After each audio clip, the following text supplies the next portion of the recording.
Yeah, and then we'll call it a day after that. I don't know how long this is going to go on for, so yeah. Any questions? None. Cool. I Is mean, mayonnaise an instrument? yes, it is. If you're brave enough. Holy shit! Yeah. Yeah, Mordo, you've been here. You don't got any questions. You know you're an expert at this by this point. I am. Yeah, it's the year of Mordo. Literally is. All right then. I'll do the intro then. Well, let's get started. Oh, we don't. Yeah, I guess we don't have to. All right, bye everybody.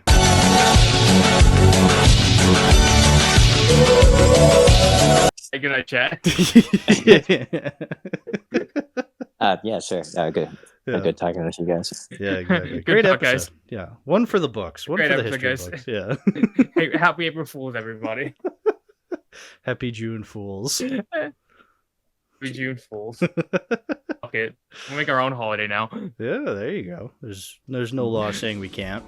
That is true. So, all right. Hello and welcome to Too Many Movies, the podcast where we discuss DVDs, Blu-rays, and even the occasional VHS tape. I'm your host, Hal, and with me here today, as usual, Mordo. Oh, you know what it is? Me back again for I've lost track at this point. But this has been a great year for me. So if I'm back, you know what that means. Another chapter of the Nolan anthology, baby. I know we had a little bit of roadblocks here and there with other movies, but I think we're ready to get back on track. I can't wait what we're gonna talk about today. I kind of forgot what it is, but that's all right because I'm Shelby Leonard in this bitch. But you know what? We're gonna have some laughs. We're gonna have some discussions. We're gonna have a great time. And wait a minute, Crad, what the fuck are you doing here? I've been here the whole time. You didn't notice? I've been standing here. Crad, is this real? Hold on. Who let him in? Your own How did you boyfriend. get I can't believe you. Wow. I'm getting the police. You broke into my house. Hal, what's going I on wish- here? I wish I did. I brought him here from 5 minutes past four Castle. Yes. So, oh, Well, gentlemen, today we're mostly vegans.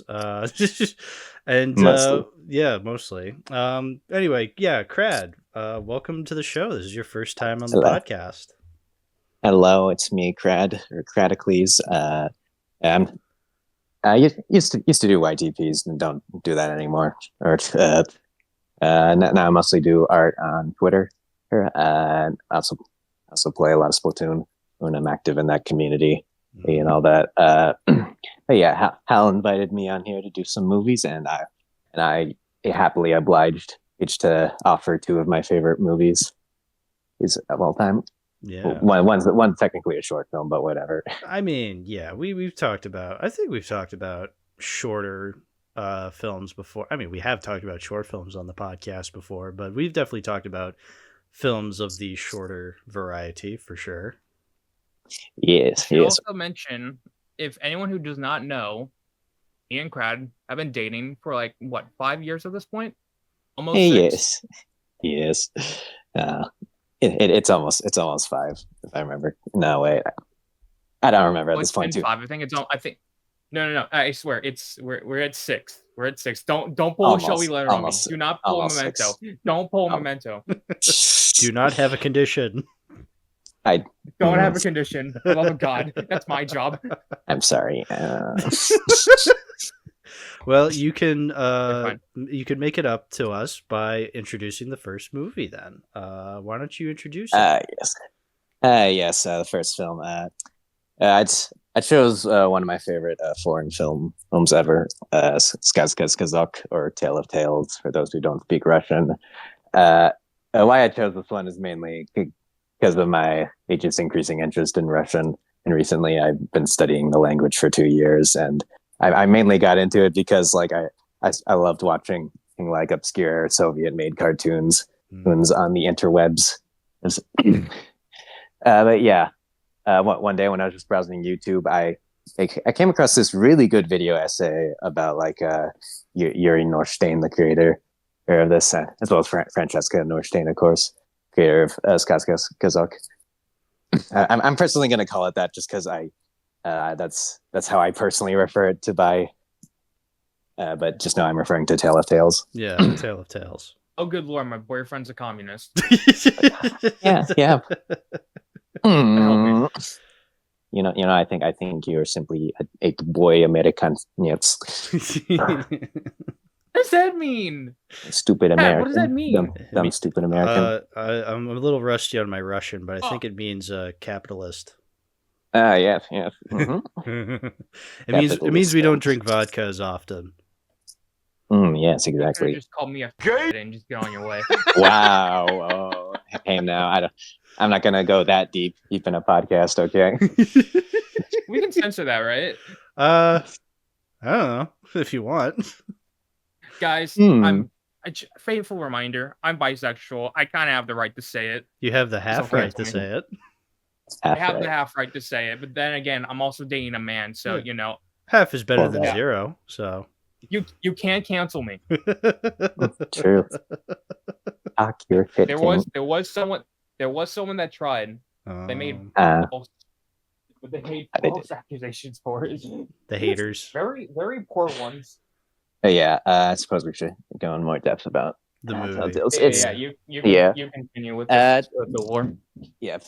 So I feel like Skazkazok is a film. While I do really, really love it, I feel like partially it's a bit biased because I also really enjoy the story behind it. I feel like it's really adds to the film itself. So Skazkazok was made in 1979, like I said, Yuri Norstein and Francesca Norstein.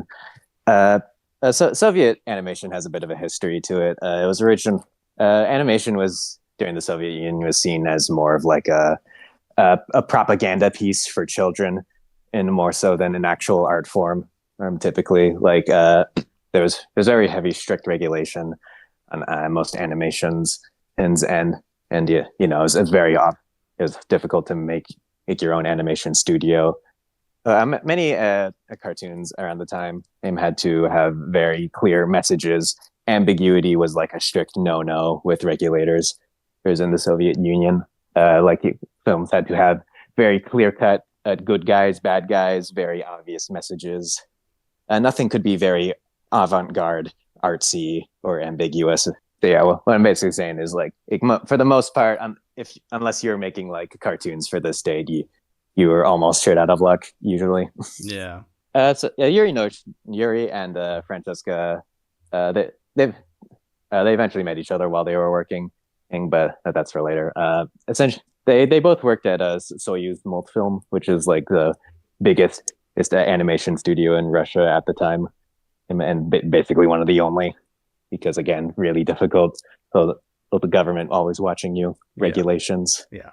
They made a lot of the typical kiddie cartoons and for children, and lots of propaganda. Worked on a lot of the propaganda cartoons that were funded by the government and stuff like that. Very, very popular animation technique for around the time, and was paper cutout animation.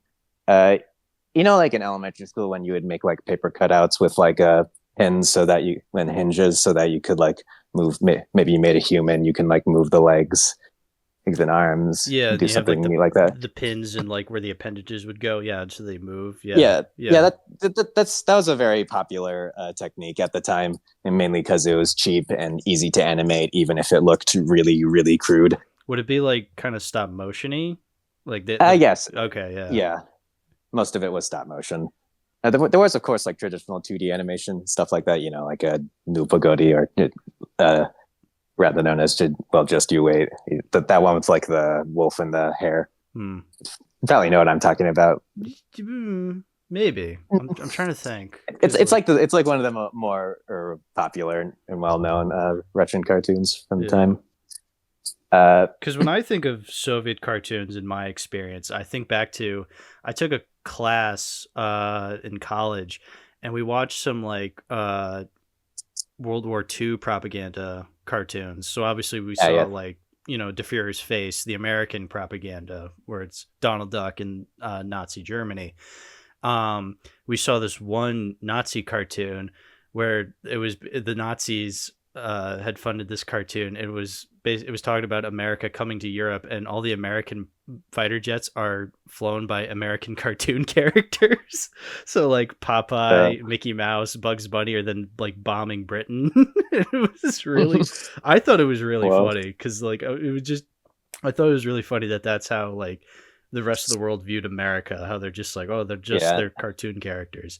But the Soviet propaganda film was one where Hitler is kind of portrayed as this wolf character, and he's snatching up all these Eastern European countries who are pretty much sheep, and then he gets to Russia and he just gets bombarded with all these like Russian soldiers just like shooting the shit out of him, beating the shit out of him, and occasionally text would come up on the screen saying like, oh, Soviet Russia will not fall, or something like that. It was really bizarre, but I was not surprised in the slightest. It was really funny. It's funny you mentioned that because like Hitler being portrayed as a wolf does somewhat fit into Skazkazok.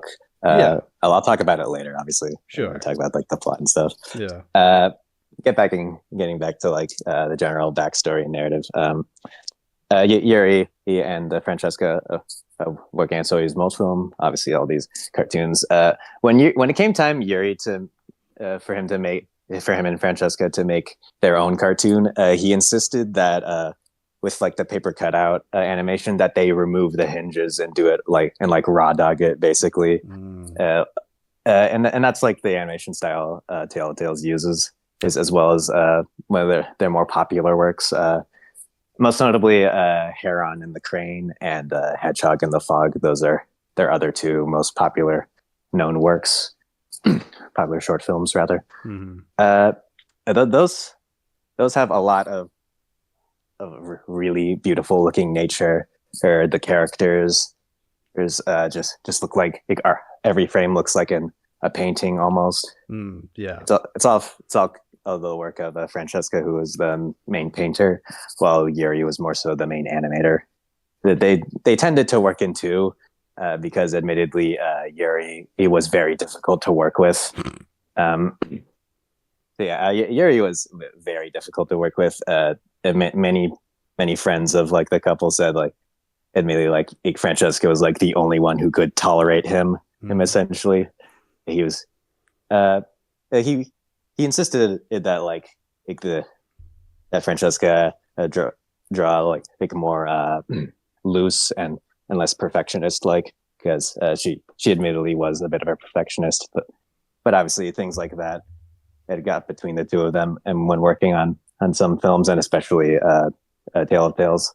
But anyways, Heron on the Crane and Hedgehog and the Fog went on to go become like award-winning films internationally. Even it gave them enough of a what's the word? Enough respect or admiration, or notoriety. Notoriety, yes. To work on a bigger, longer film. So around the time Tale of Tales was about to start her production, or I believe just before like Yuri came up with the idea for it, regulation in Russia became a bit more harsh, I suppose. Most notably, famously the cartoon Glass Harmonica, another very famous Russian and animated short, was the first ever banned film and banned animation in the country. It's mainly due to the fact that its messages were about needing artistic liberty and freedom, despite living in a bureaucracy.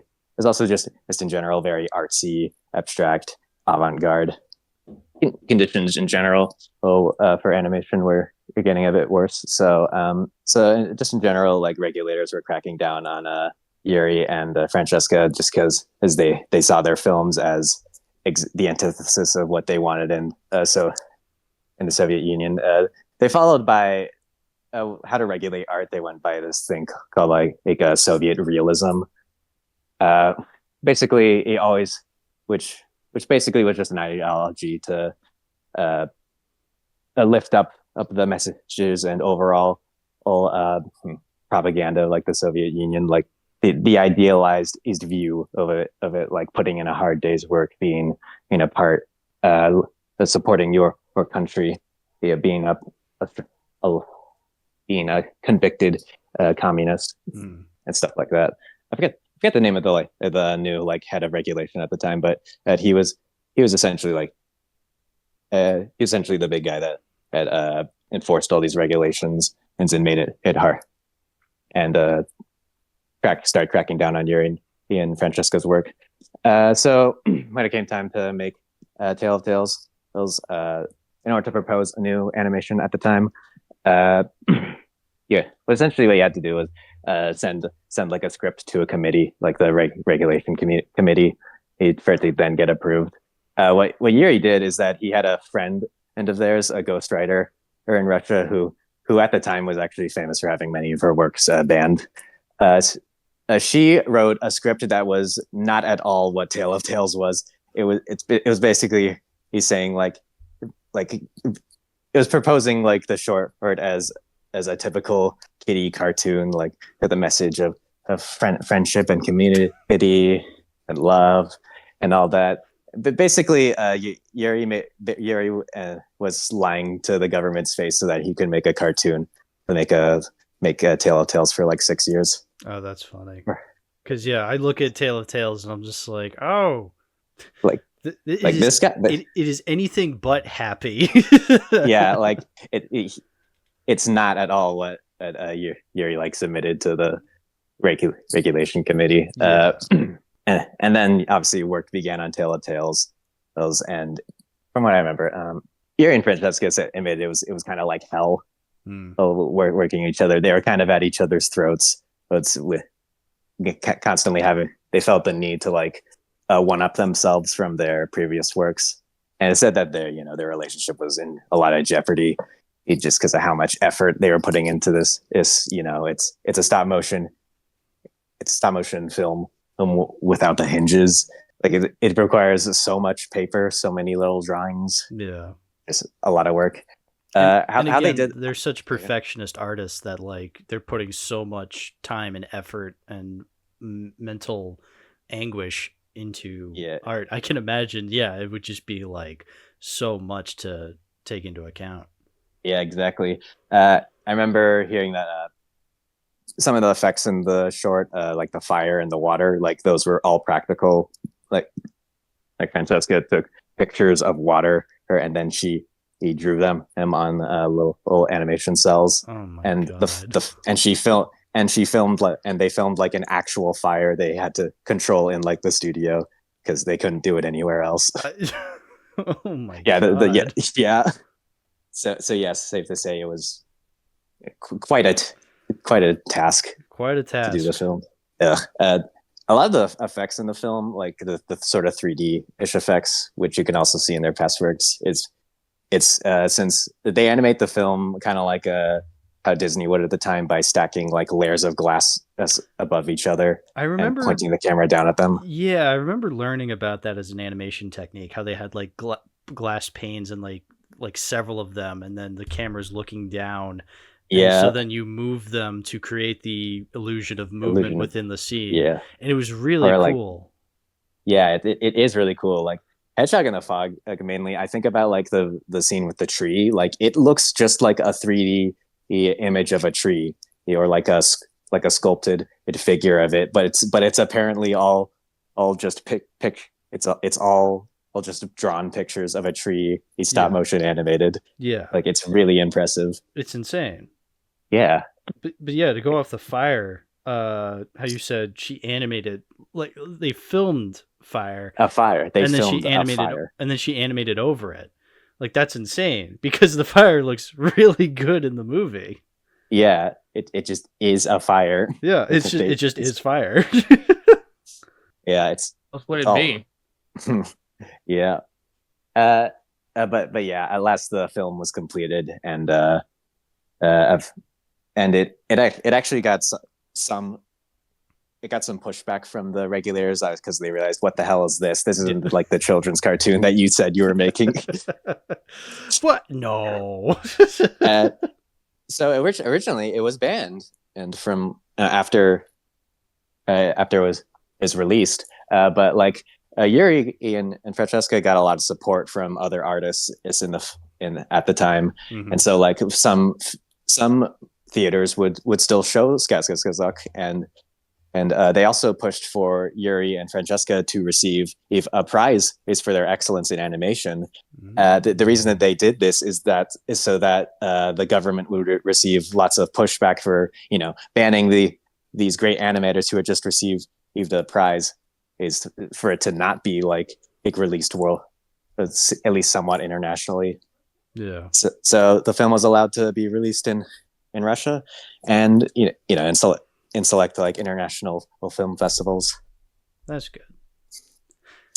It's funny because watching it, I mean, I can see why, the regulators would probably be angry at it because it's not the fun time children's show that it is.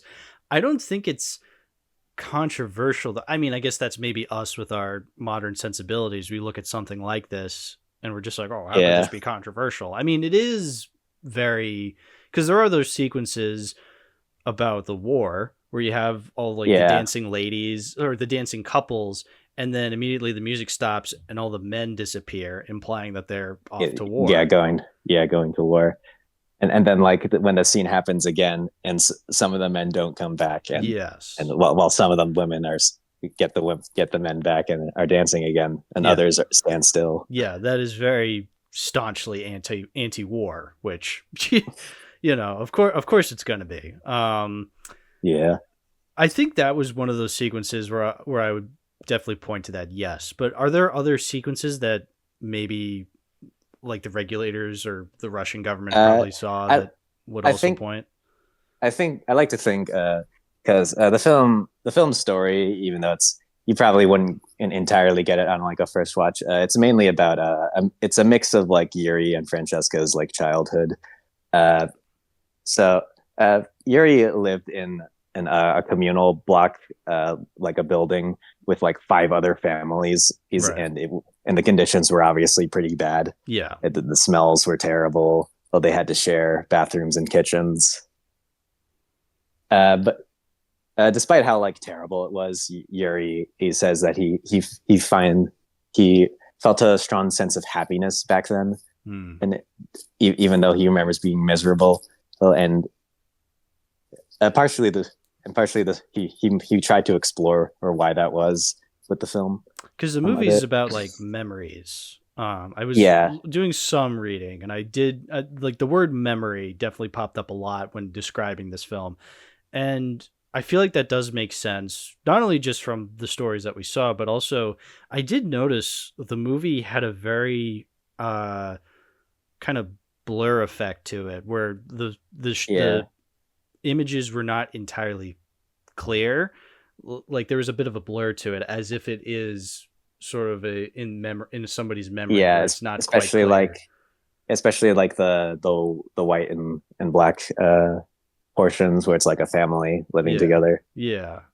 And at first I thought it was just the quality of the YouTube upload I'd found, because I watched this on YouTube, but the more I was really paying attention, I was like, actually there is purpose to the blurriness. Not that it's a 240p upload on YouTube. Yeah. I think there is some intention, like there's some intention. Yes. I did watch 2 different versions on YouTube.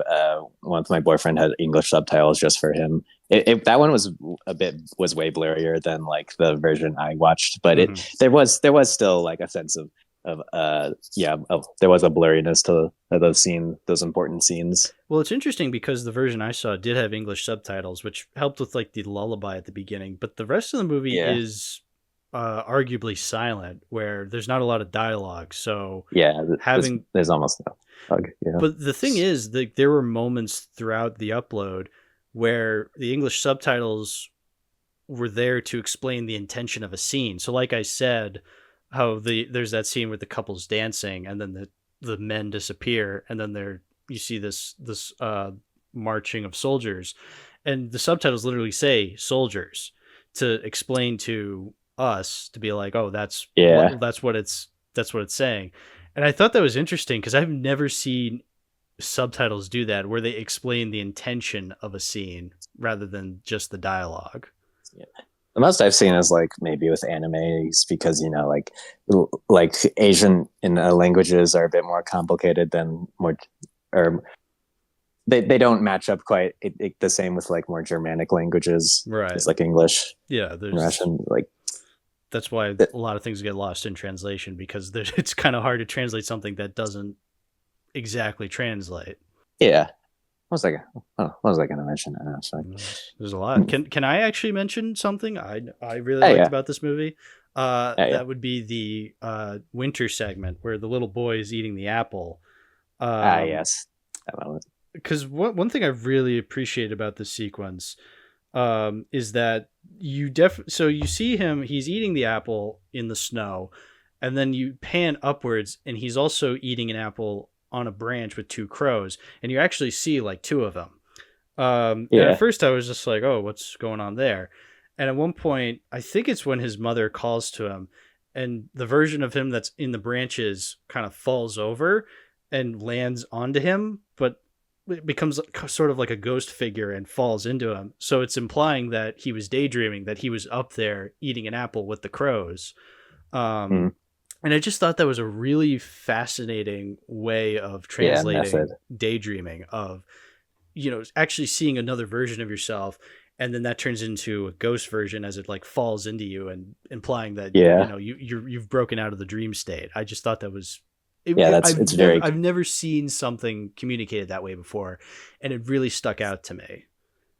Yeah, it's a very strong sense of good visualization, and imagery in this movie. I think I want to talk about like the wolf metaphor, or in the movie. Because that was a little lost on me. So I'm glad you're mentioning that. The whole how a lot of this movie is Yuri kind of harkening back to when he was a child, kind of experiencing his childhood memories. I feel like that does explain a little more. So explain the wolf child. The wolf. So the lullaby and the wolf are kind of are heavily based off a famous Russian lullaby, or traditional rather. That Yuri was sung when he's obviously a baby. It's about like a wolf taking him away in the dead of night, essentially. It doesn't sound exactly like that sounds like it'll calm the spirits of a child, but it sounds like I know this isn't the same country, but it sounds like a German story. You know how German fairy tales are often like really dark and brutal. Yeah, same thing. I guess it's not just the Germans; it's also the Russians.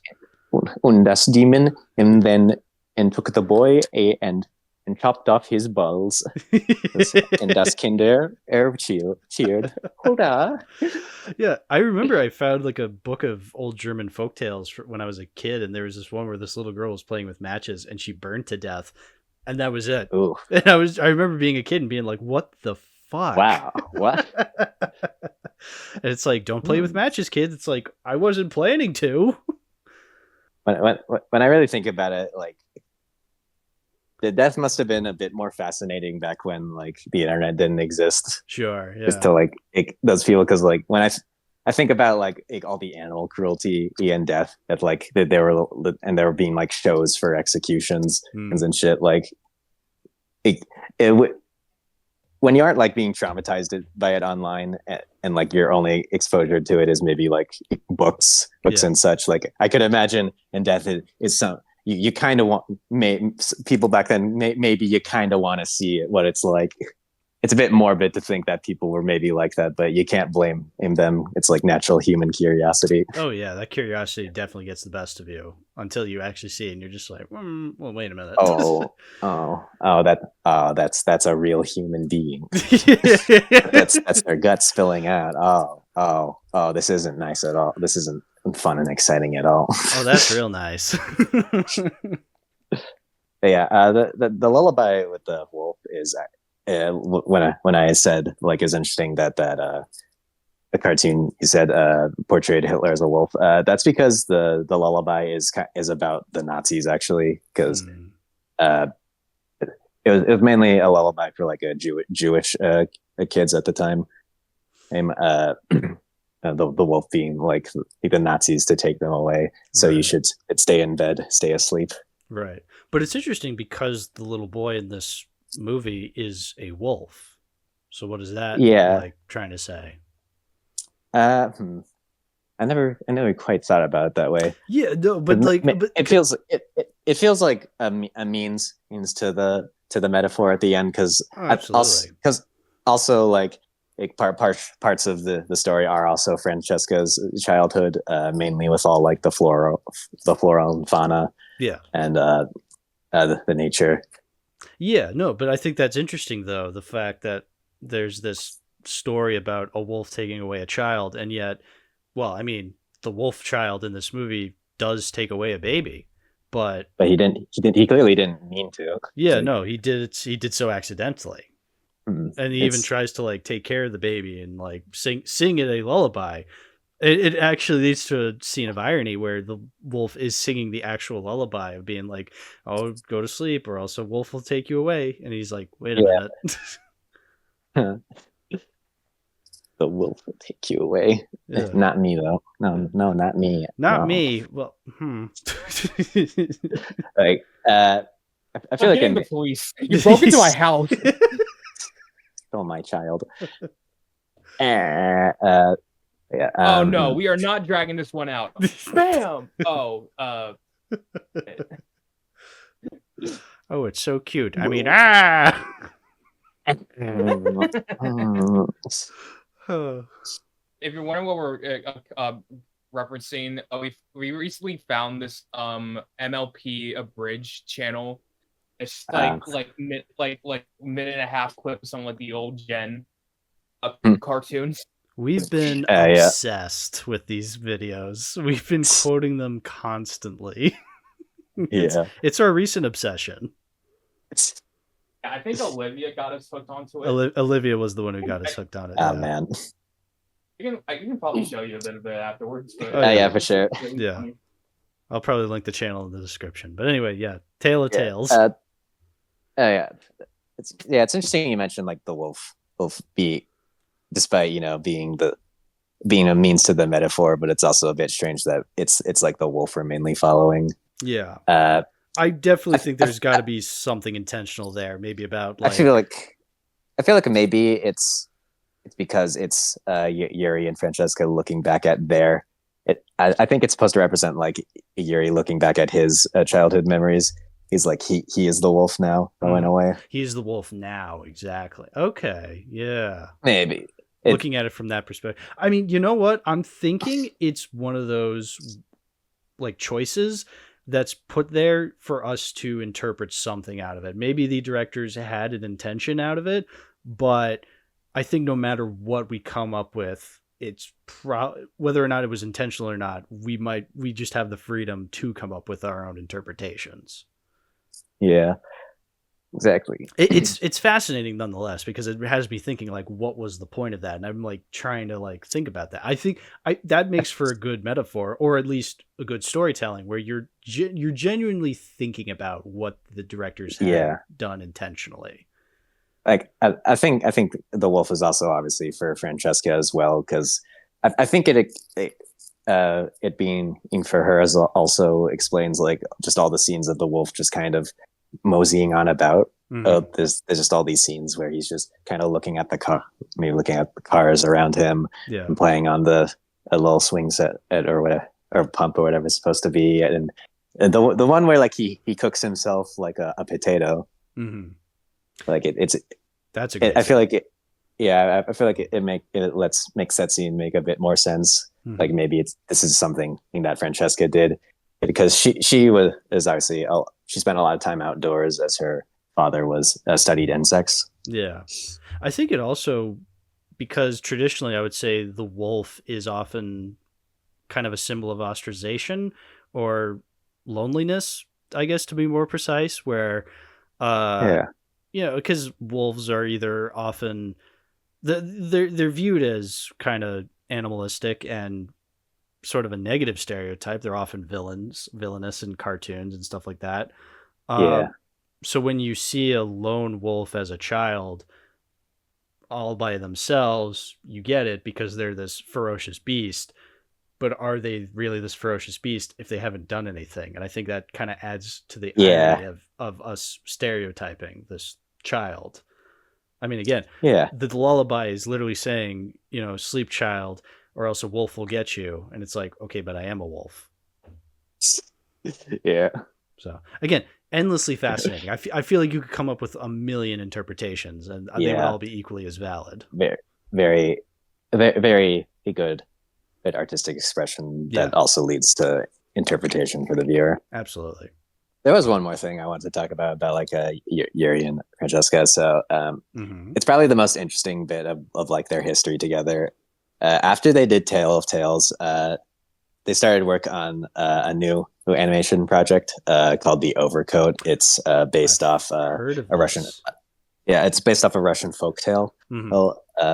Same name.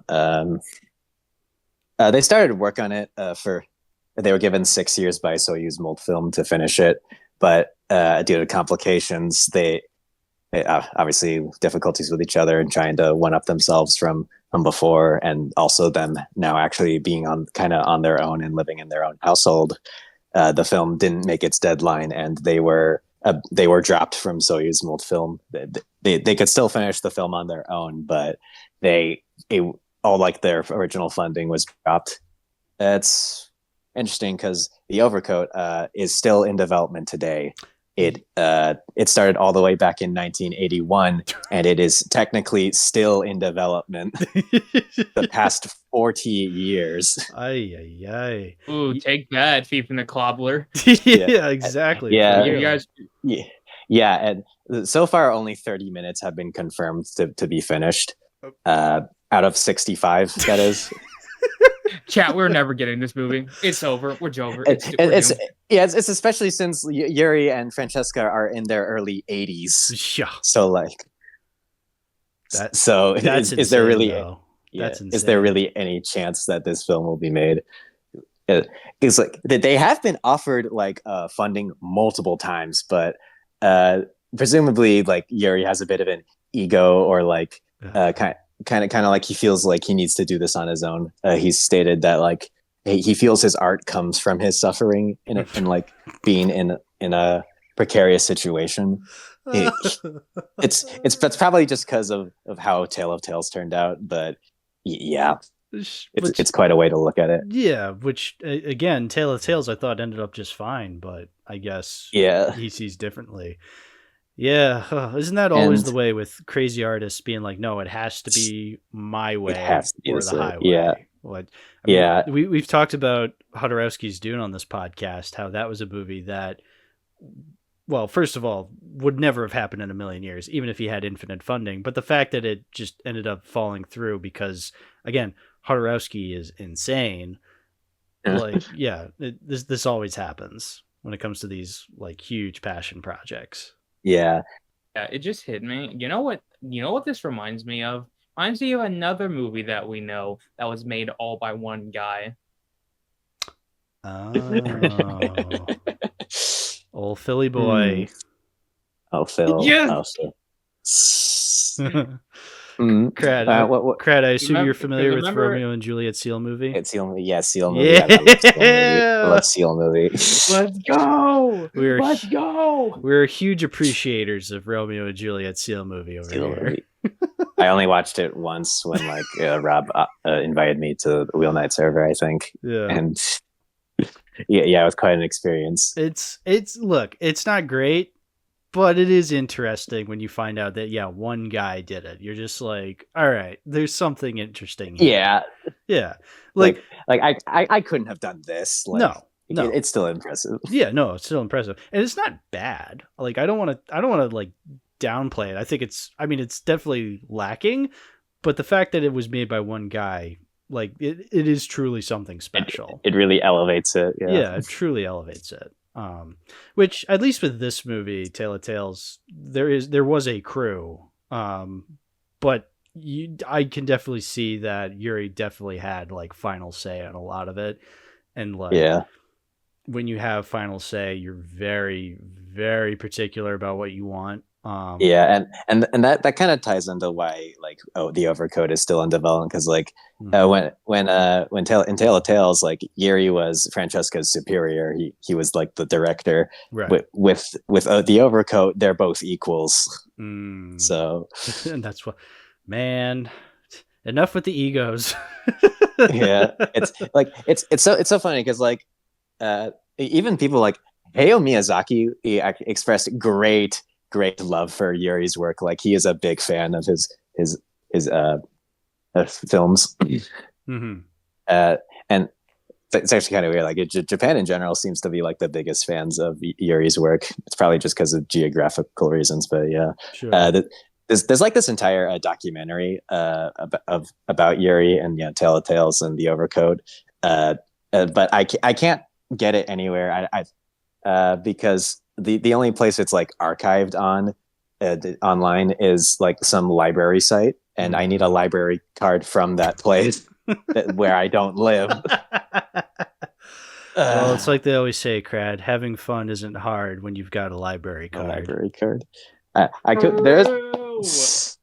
There was also an option to like submit a request for like your college to like get you access to like the film, or like I guess a library card for this thing, but like I would have had to like literally type out like a fucking essay as to like I should be able to access this documentary for because I love Russia, I love language, I love wolf, I love please, pretty please, I just want to see it. And then you submit the essay and they read it and they're just like, we don't speak English.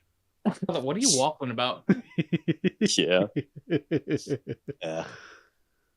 But who knows? Maybe I'll find like a Japanese like a copy with English subtitles. Yeah, somewhere online. There's always got to be something archived. Yeah, but I think that's about all I personally have to say about the film. Mm-hmm. It's quite a. I really enjoy it. I rather enjoy it. It's one of my favorite films of all time. I can see why. It's definitely a very interesting animated short. It's definitely one of the most melancholic I've ever seen. Yeah, like even scenes that I guess you couldn't really describe as so sad. Because that's the thing. I don't think it truly rips at your heart. It's just it's very much so melancholic, where it's like slightly just kind of neutral and sad. Yeah, there's not really anything to be happy about necessarily. There's nothing to be happy about, but you're not like sobbing either. It's somewhat in the middle, and I really kind of appreciate that, because it makes it far more interesting. That you're not super sad, but you're not happy. You're just like, you leave it, you're just like, man. Yeah. What's the name of the documentary? Forget. Let me try to look it up right now. Actually, it's a Japanese documentary. It's just because again, Yuri is more popular in Japan. Right. In more ways than one. Yuri in Japan. Yuri in Japan. And I can't seem to find it. Damn it! It's been scrubbed. The communists got to it again. Yeah. Oh wait, here it is. Yeah, Yuri Norstein making the Overcoat. Yeah. Okay. I'll it's an IMDb page, so I'll just put it like in the chat. Please. Yeah. There we go. All right, gang. Anyone who is watching this, find that film. We cannot let this be lost in media. Start a scavenger hunt. Start everything. I want a search warrant on this film. Get the word out there. Any Japanese listeners, we want this, please. All two of you listening in Japan. Yes, sir. We need a copy of Yuri Norstein making of the Overcoat. Pretty please. I would pay my all the money in my bank account. Like I'll all my savings, $1,500 or whatever it was. I will pay $1. Yes. No more, no less. No more, no less. Ugh. Mordo, anything you want to add? Because before I ask Crad some questions about a possible physical release of this movie. Yeah, quick question. How is it that I found this enjoyable but more confusing than Tenet? Well, I mean, like I was also saying, there was definitely a lot that flew right over my head. I got sequences like the dancing couples being a metaphor for the brutality of war, but there was a lot Lost. Yeah, there was a lot more where I was lost, where I was just like, wait, what's happening? Because it is a very personal piece. Yeah, it's very vague, very out there narratively. You kind of maybe have to know the story behining the movie to really appreciate it. Yeah, that too. I mean, I still feel like I was able to appreciate parts of it, but yes, I think appreciating it as a whole, knowing the history definitely helps. Whereas, watching Tenet, you're just like, oh, I'm being confused, but purposefully confused, which is not good storytelling. I think like after I saw the film, I just went to Hal's DMs to be like, I'm sorry, Tenet. I'm sorry. I got that, and I'm just like, hey, what does this mean? It's like, I think I got more confused watching this than Tenet. Yeah. I mean, confusion doesn't necessarily have to mean a bad thing. Like, you can have a confusing movie. Well, I think you can be confused. No, actually. No, like I said, Telltale's like, no, I was entertained. I enjoyed it. Yeah. I just found it more confusing than Yeah, of course. I can definitely see that. I think Tenet, objectively speaking, does have more of a quote unquote cohesive narrative. But I feel like there is still that confusion to it because it is told more traditionally. The fact that we're left still confused makes it more annoying. Whereas here, there is that free-flowing narrative. So the confusion, I was kind of expecting it. Like 5 minutes into this, I was just like, all right, this is a bit out there in terms of narrative storytelling. I'm going to get confused. I'm okay with that. But also I feel like when you're confused in this sense, in the sense of when Tale of Tales does it, you're more fascinated and you're more interested in wanting to figure it out. Where with Tenet, the reason I consider that movie confusing in a negative sense is because I don't care to research anything more about that movie. It's confusing. Speaking of which, but it's not making me more interested in trying to figure it out. Like now that I've seen it twice, I'm like, I don't really have any plans to ever see it again. Whereas I could rewatch Tale of Tales tomorrow. Yeah. In which I still need to send you this audio file that I have on my phone where I have a friend of mine that's a coworker at where I work at.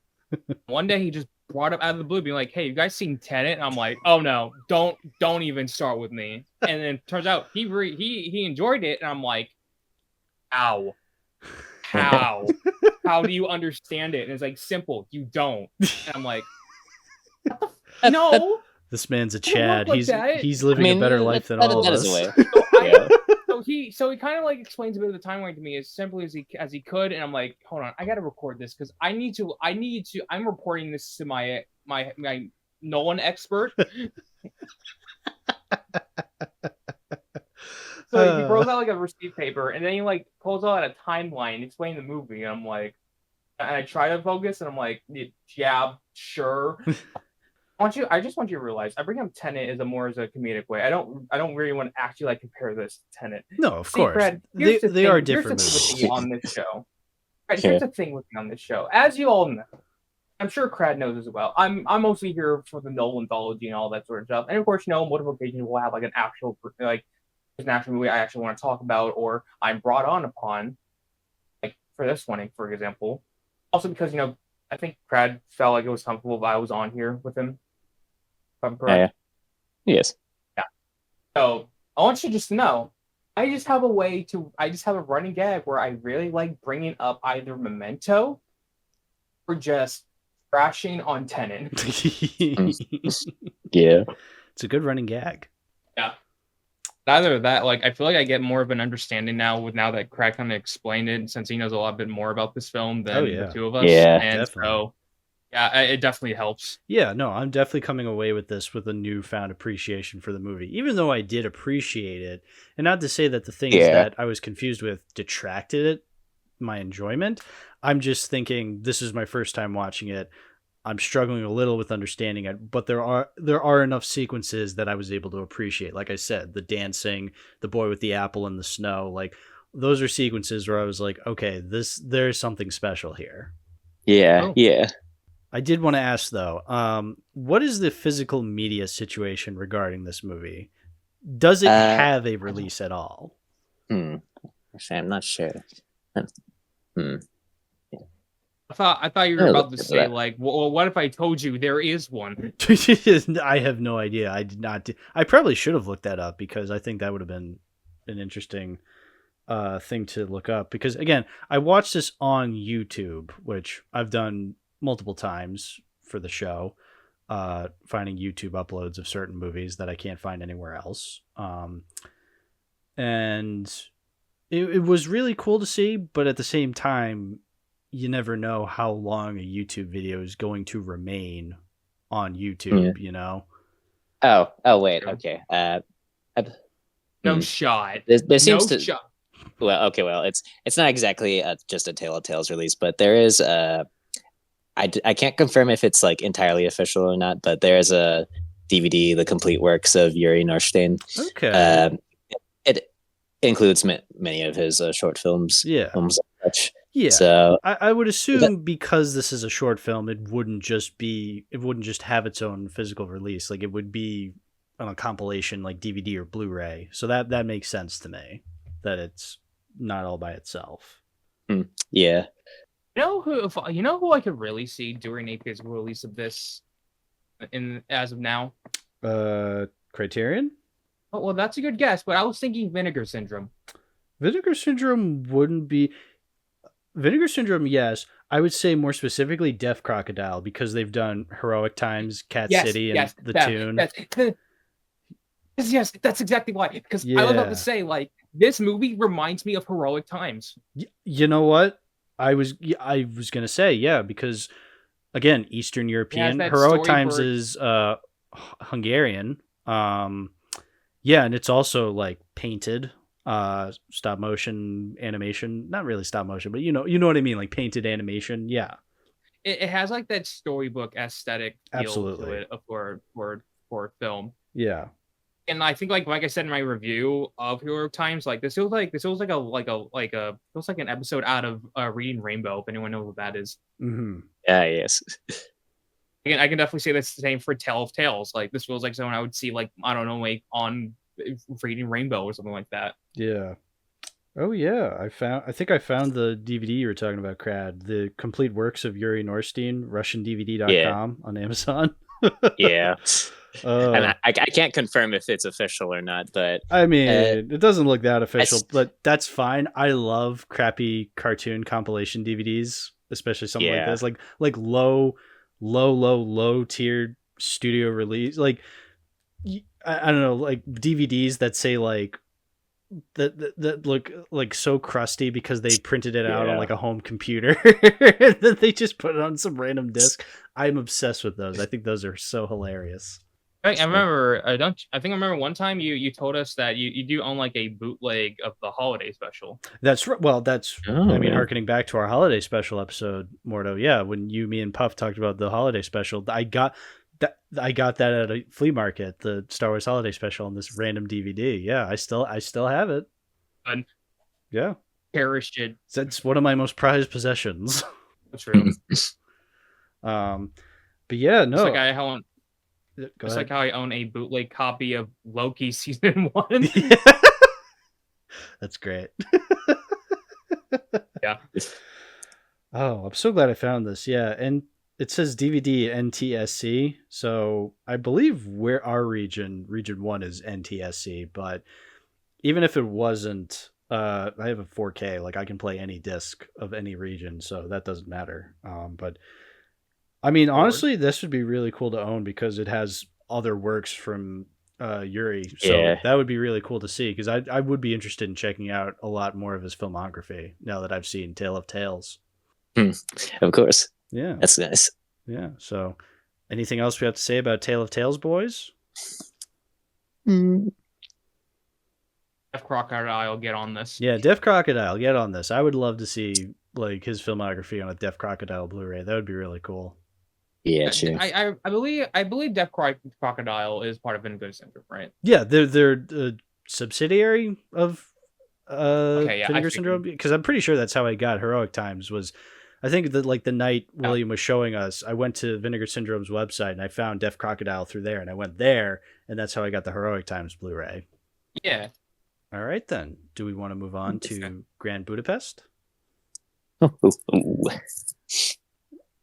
I figured that'd be like some cool transition bit you would say as we transition to it. Speaking of, speaking of Heroic Times, a Hungarian animated film.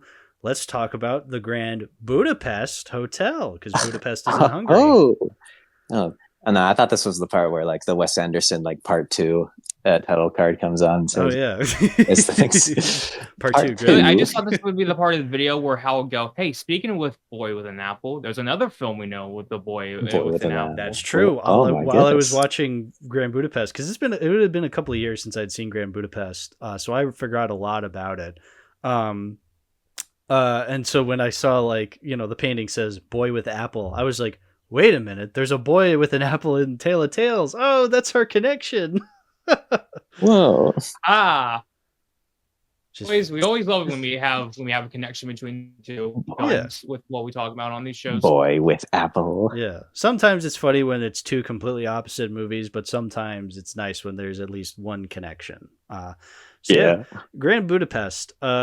I believe this is the second Wes Anderson movie we talk about on the podcast. I mean, I guess technically I talked about Asteroid City with Bamison during the 2023 episode, but because I'm trying to think, because I have also talked about Fantastic Mr. Fox with James way back when. But yeah, Grand Budapest. This is one of his most popular, I would say, just because I feel like this is his most popular one on Letterboxd. Like, it's the top one. And I feel like a lot of people definitely consider this like one of his best movies. I'm definitely more keen on Fantastic Mr. Fox. I think that is definitely my absolute favorite from his. But I think I can see this in the running of being my second favorite Wes Anderson movie, Grand Budapest Hotel. Yes. It's genuinely so good. It's personally easily my favorite bit of his.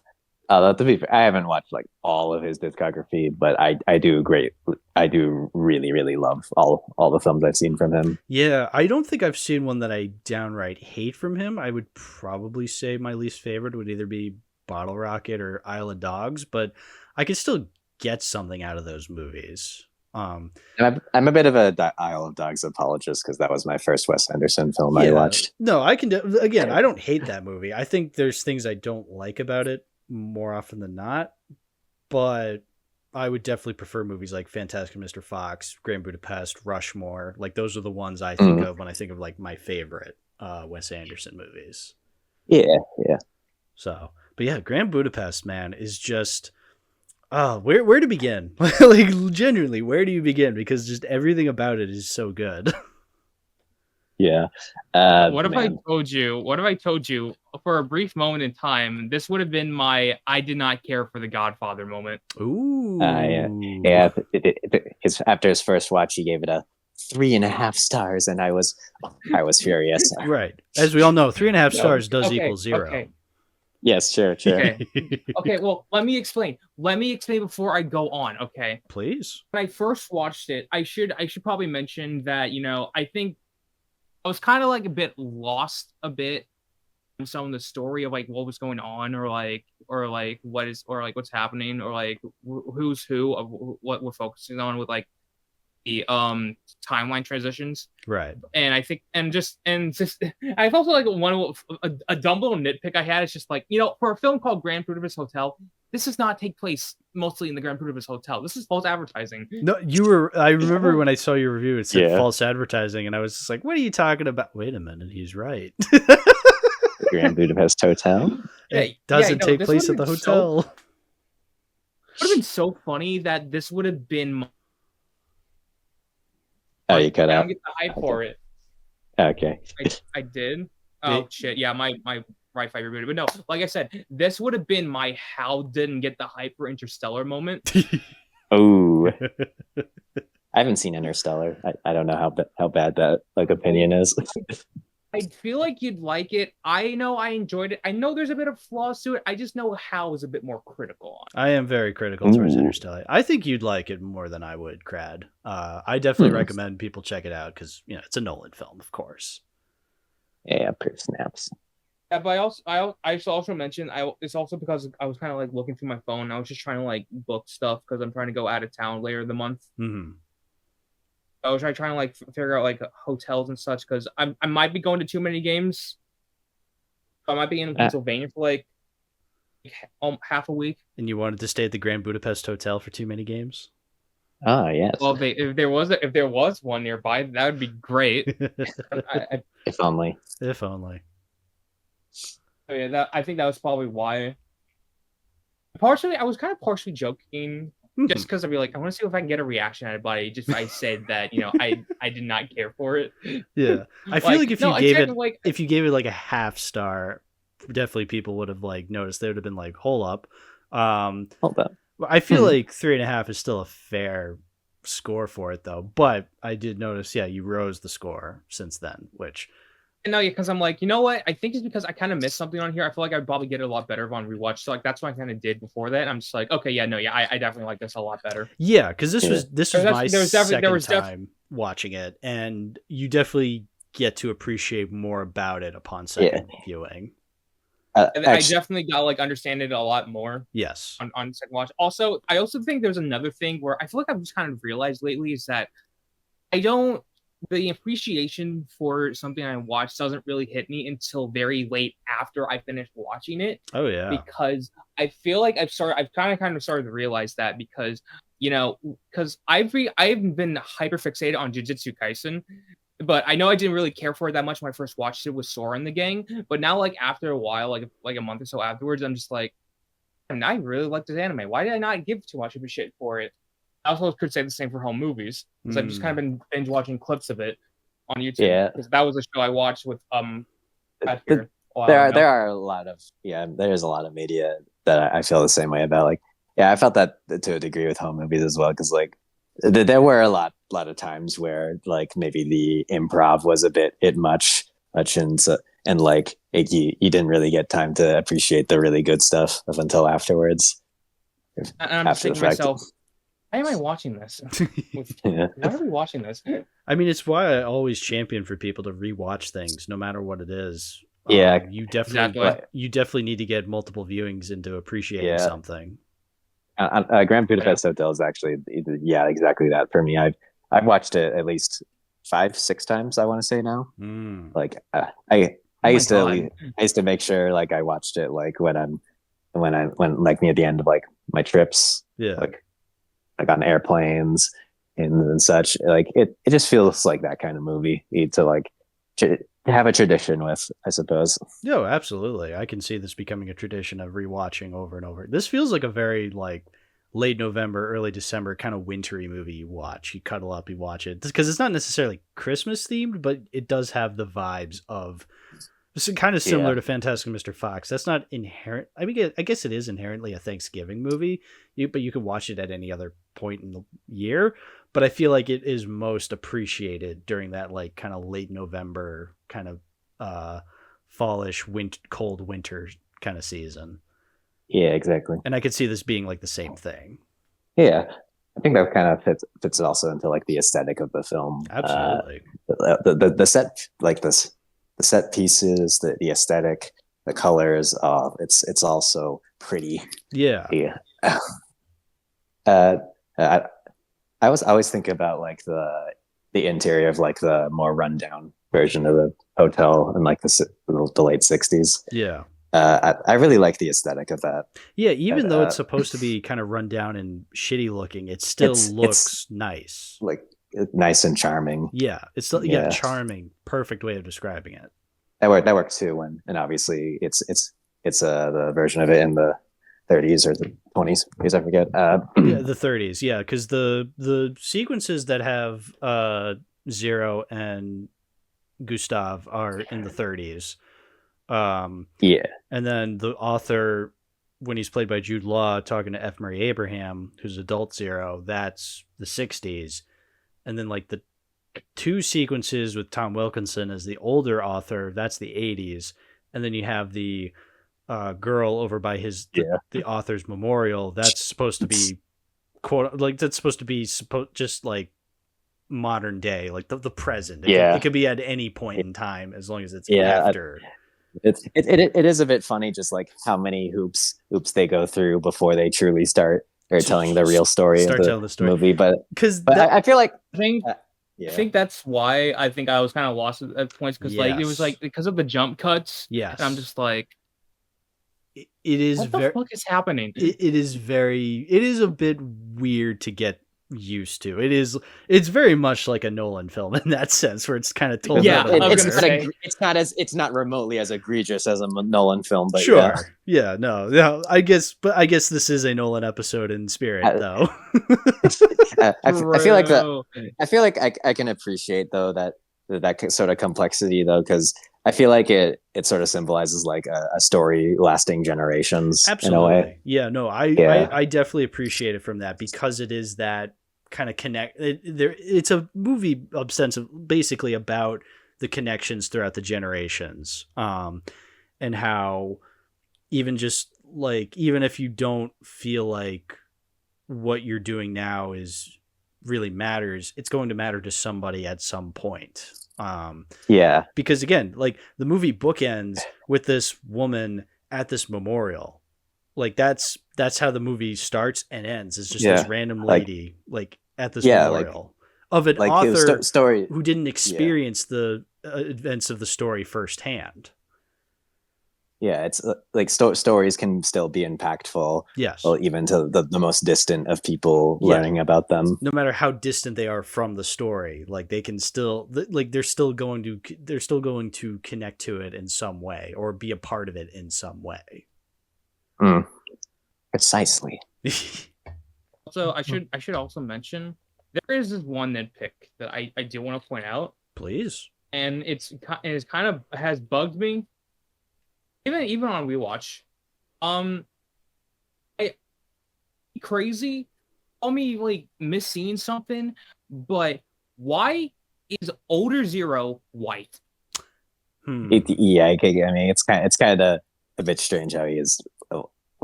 That has bugged me. It is weird, because it's F. Murray Abraham playing older Zero. Young Zero is played by Tony Revolori, who's Flash Thompson in the newer Spider-Man movies. It is strange that that's him, that they're supposed to be the same character, because it is a little weird. Because I was thinking about that. Not that F. Murray Abraham does a terrible job. I think he does an excellent job for what he's given. The change in the noticeable change in skin color is confusing. Because I'm trying to think, like, are they trying to darken his skin? Because I don't really see because it's not, they don't really do that. Is the thing. I feel like I heard that maybe you get a bit paler as you do get older, but I don't. Yeah, it's obviously not to such a degree as older Zero, right? It is weird, and I don't, because the other thing too is like I don't know who I would replace, because I feel like both actors do an equally great job at the roles that they're given, is the thing.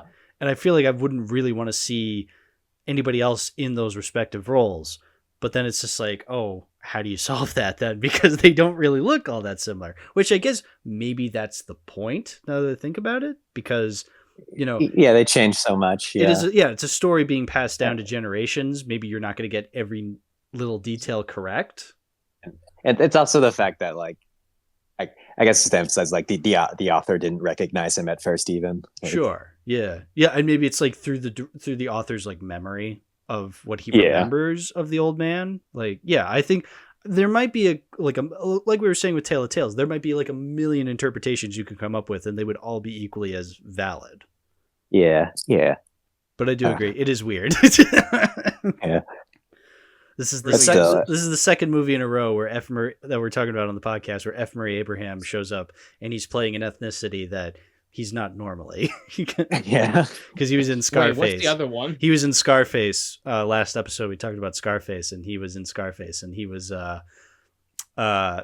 supposed to be like one of the Spanish drug dealers, which I knew it was him immediately. But he was still really good. Look, he's a very good actor. I love F. Murray Abraham. He's really good in Amadeus, but yeah, it is just funny that this is the second movie in a row where he's playing an ethnicity that he's not normally.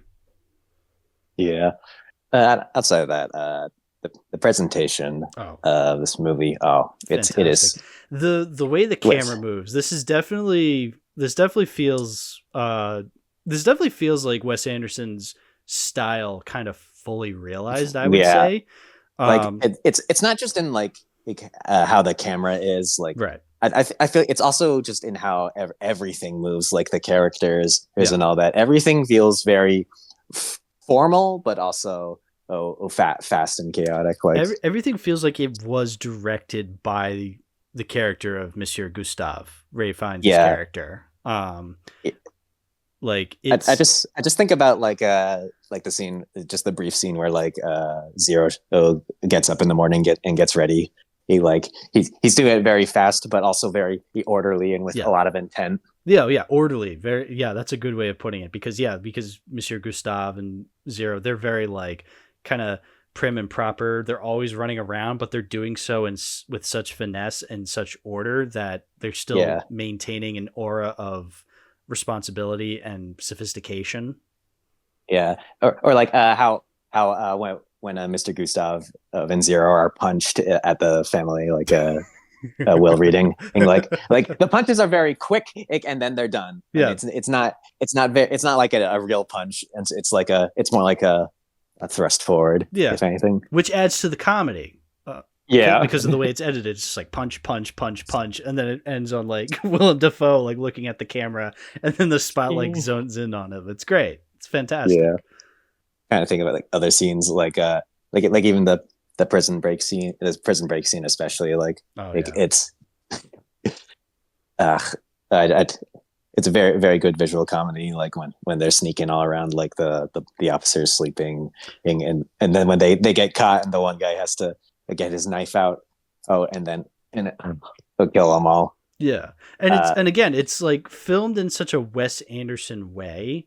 Like you have the scene where he jumps into the hole with all the guards and he starts stabbing them, but you don't see them. You see the reactions of Harvey Keitel and Ray Fiennes' characters, like looking down and being like, ooh, ooh. And then finally it cuts back to down below and you see everybody kind of just like strewn all over the place and all bloodied and stabbed. Yeah, it's again, it adds to the pacing of the movie, but also to the comedy. Like everything is kind of working together to make a cohesive story and a fun one to follow. We can't talk about the Prison Break without talking about the goat, the one with the scar. Ooh, Scarface. Yeah. Speaking of Scarface, I love that, how that's like kind of set up and executed, because you have Gustav walking throughout the prison, offering like some sort of meal to the prisoners. Yeah, mush essentially. And there's that like really big, tall, bald guy with the scar on his face. He's just like, "Here you go, gent. Here you go, sir. I just really need some salt. That's all. Yeah, just need some salt. That's all." And at first you're just like, okay, what a funny comedic scene. Like, it's over and done with. But then later on, one of the prisoners sees them trying to break out, and he's just like, "Hey, guards, they're trying to break out." But then it just so happens that guy trying to get him caught gets beat up by this guy with the scar face, and he did that out of an act of kindness because showed him an act of kindness. It's like, oh, that's great. That again, that shows just how how tightly written the script is, because like everything can be comedic and funny, but at the end they serve a purpose. Yeah, exactly.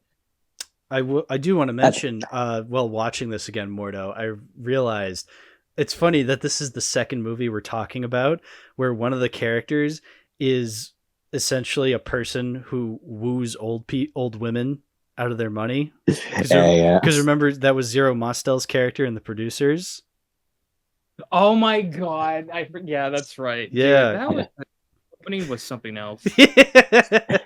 And that's what Gustav is doing. Which again, unlike, I mean, because he is portrayed kind of similarly, where he is kind of a scuzzbag for doing it, similar to how Zero Mostel's character was in that movie.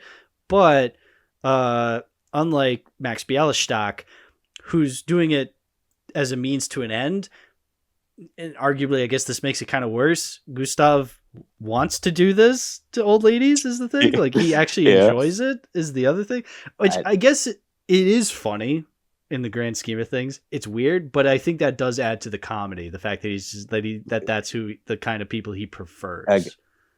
Gustav in general is just the best character of the film. He's so fully realized. It's great. Like again, Ray Fiennes plays him perfectly. He absolutely does. It's like his perfect role. Like I think, like the hardest I laughed when I rewatched it with Rob was like was the scene where Zero first sees him in prison. No, where Zero first encounters him in prison, and it's like, what happened to you? What happened is I beat the everything shit out of a. Like I forget what he said, and it was so fucking funny. But like, he beat the said shit in out such of, a Brit, Pinky Ballstead or whatever the fuck that guy's name is. A bitch, and then I. God, it just the way he says it, like so British. And then he says like, we're formally quite good friends now. Yeah, like that scene alone gives you such a good idea of what his character is. Yeah, even in prison, he's still kind of dignified and sophisticated, even though he has like bruises and black eyes all over him. He's able to, he gets himself into shit, but like he's able to get himself out of it and act dignified and respectable. Yeah, he still holds like his personality, like even though he's in such a vastly different setting than what he normally is. It kind of connects back to the idea that he's a concierge. He's always trying to keep up the good name of the hotel. Yeah, he's always trying to be in control. Which is why I say, like, the movie feels like it's directed by this character.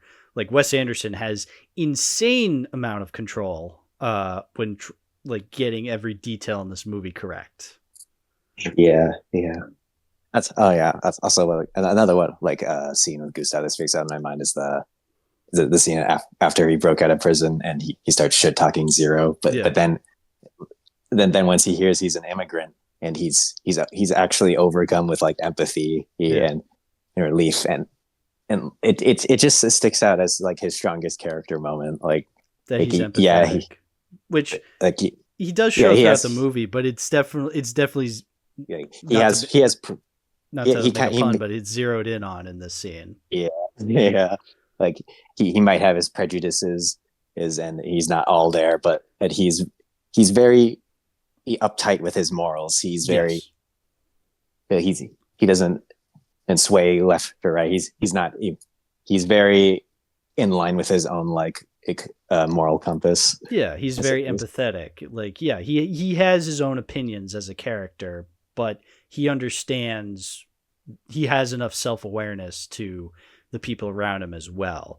And what I also love that scene, because then Zero's just like, no, you're just upset because I forgot your perfume. Like, he tries to defend him, but then he's like, no. Yeah. I was being an asshat. Like, don't defend me. Like, I'm so sorry. I think that's what I kind of realized. I think that just that scene alone just where I realized, okay, yeah, I was fucking wrong about this movie. Yeah, like it also just shows the dynamic between them perfectly. Like he trained them as he trained Zero as his lobby boy, and Zero follows that to a fault. Yeah, exactly, to a fault. Like he in both like train scenes, like he follows the orders of the guy who's telling him to come out. The soldiers trying to tell him to come outside, but both of those scenes, like, it's like he raises him as like a son. Yeah. There's very much a father-son kind of thing. I almost kind of cried during that scene where he actually like explained like what happened to him, that he's an immigrant that lost his entire family, and then he just felt highly bad about what he said. Yeah. Yeah. Yeah, again, I'm glad that it is like a bit of a character blow up scene, but it's not. I feel like there is a balance where there's enough funny details that it doesn't take away from the emotions, but it's not overly sappy, you know. And I feel like it's also better because like it's shown that Gustav is like this before, like the first train scene where Zero is about to be deported or to killed. Well, then and he stands up for him, and not just because he's a worker, but because he's like his friend. Yeah, his friend. Yeah, exactly. There's scenes before this scene that show that Gustav, he's a bit kind of pompous and whatnot, but he's still sneezily. He's still empathetic at the same time, and I feel like. But again, like even though you have scenes of showing him with empathy early on, that doesn't take away from this scene at all. Yeah, and I feel like a lot of scripts are kind of afraid to show characters empathetic early on because they're like, oh, we can't show it just yet, or there's like a kind of a formula to a script. They're afraid to show any signs of the change. Like this is supposed to be the big scene where it happens, where like the character changes, but like no, like you can show those bits of their character or throughout the film. And it doesn't just have to be like the big moment. Plus, because you can have a character have strong attributes throughout the movie because, again, that's what makes them interesting. That's what makes them like that. That's what makes you want to follow them. Like, is this character like Gustav is a great character because of everything about him, not just because the journey he takes on, but like the fact that he is such an interesting character that you want to follow him throughout this journey.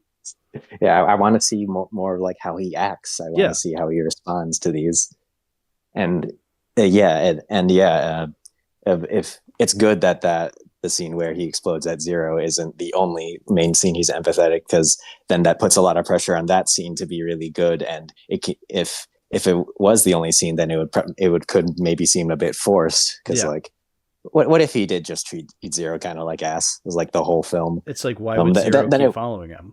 Yeah, like it feels a bit undeserved. Mm-hmm. Yeah, but thankfully the film didn't do that, and gave time to really show that side of his character early on. Yeah, and I feel like why I consider this movie kind of like the pinnacle of Wes Anderson tropes is because I feel like a lot of criticisms that come towards Wes Anderson's way is how dry his movies can be, because a lot of characters will just kind of deliver things so plainly and so matter-of-factly that it can get kind of annoying at times. Like Asteroid City, I like that movie, but it is so dry, almost to a fault, because no character in that movie realistically acts like a human. I feel like that kind of is intentional. Like, it is funny at certain points. It is technically a play, but it is technically a play, of course. But I feel like the dryness almost kind of deters the movie because it becomes too dry at points. It's like, okay, this is a little too much dry. Like, moisten it up a bit, Whereas I feel like this movie, it knows how to make that balance just right, because Gustav and Zero are hotel employees, so the fact that they're so sophisticated and distinguished in their demeanor, that's kind of who they are as characters. So it also the time period kind of helps, because language is more sophisticated back then with these kind of people. Yeah, exactly. Like, just the people they come across, and they're also like super rich, super like dignified, super pompous. Like, everybody's like that, but they're all kind of different layers of pompous is the thing. Yeah. And so the dry wittiness still feels natural, and it doesn't take away from the emotions either, is the thing. Because I feel like I said, in Asteroid City, I feel like the emotion, unfortunately, is kind of taken away at times because of how dry and witty it becomes. Whereas here, I feel like this movie earns it a lot more.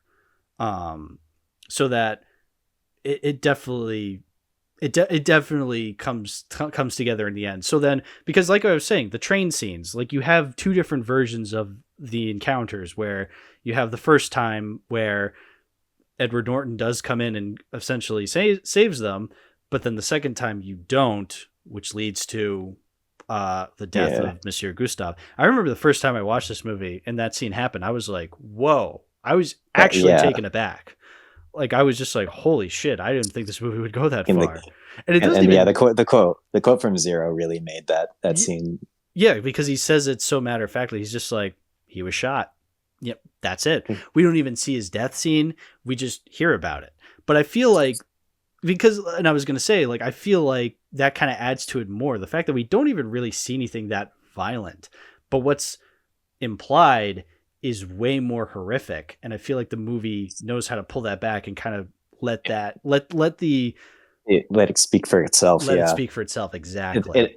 It helps add to like Gustave's bravery that absolutely. That he defended at Zero in that time, even though it cost him. Yeah, it cost him a lot. But again, he was still willing to do it because he's such an empathetic person, no matter what, portrayal he gives off. Mm. Yeah, exactly. You know how you mentioned Asteroid City earlier? Yes. Off topic, but like I think I remember back then I completely thought that Jack Ryan's character, Steenbeck's son, I thought that was Michael Cera. and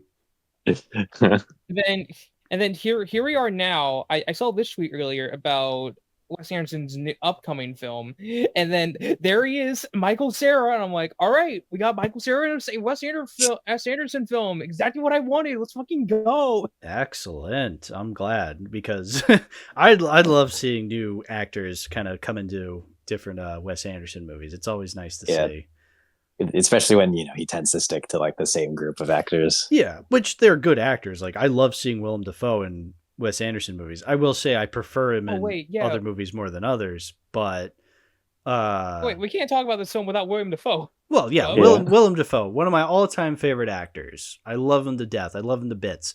He's great in this movie. I love. He's more terrifying. Bro is more terrifying than freaking Green Goblin. Changed my mind. He does seem very.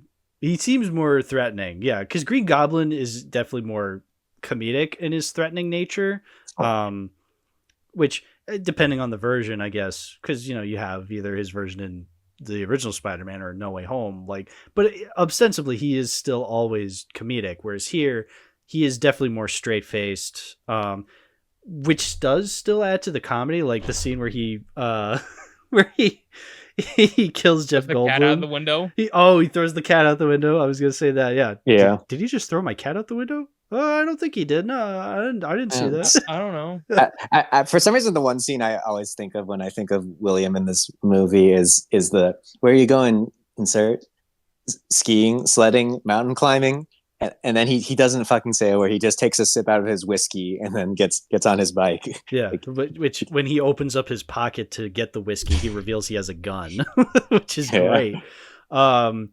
Yeah, but again, so the cat throwing out the window, but I was going to say when he actually kills Jeff Goldblum and he slams the door and chops off Jeff Goldblum's 4 fingers. I should mention this one was brutal. Jesus Christ. Yeah, this is definitely brutal. This is one of his very few R-rated films, now that I think about it. Because he usually goes for PG-13, right? Yeah. Because does he have another R-rated film, actually, now that I think about it? Because I don't... Was it French Dispatch, or... Was French Dispatch R? I need to look. It's because I remember there being pitties in that one, so... Oh, yeah, that did have... Oh, that's right. Léa Seydoux was completely nude in that movie. Yep, French Dispatch is R. This is completely unrelated, but I actually don't really care for French Dispatch. Really? Well, it's not that I don't care for the whole movie. I mainly don't care for the second story. I think that story is a complete mess. The Timothée Chalamet one. Yeah. The first story is amazing. The third one is pretty decent too. Yeah, I love the first one. The Adrian Brody and Benicio del Toro one. Timothy Chalamet in Wonka. Timothée Chalamet, yes, is in Wonka. And also, they cared about him then. Dune. Yeah. No. I need to rewatch French Dispatch because I watched it once in the theaters, but I really loved it from what I remember. Yeah, I maybe need to give it another chance too. Yeah. But like, the second story like completely lost me. I did not care for that one at all. I do remember it being kind of weird. I want to say French Dispatch was like the first Anderson film I watched. Then yeah. City, and then it was this one. Mm-hmm. Yeah, definitely. Because I feel like anybody can really get anything out of a lot of his movies. Just because because I know people say like, oh, he makes the same movie over and over again, which first of all is not true.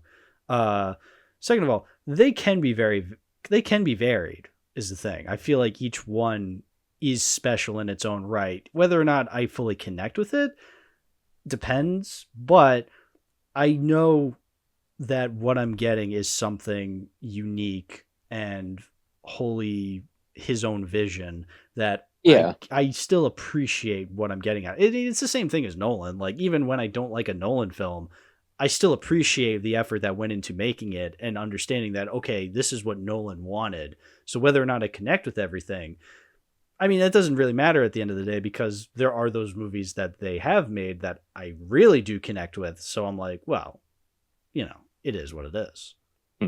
Yeah.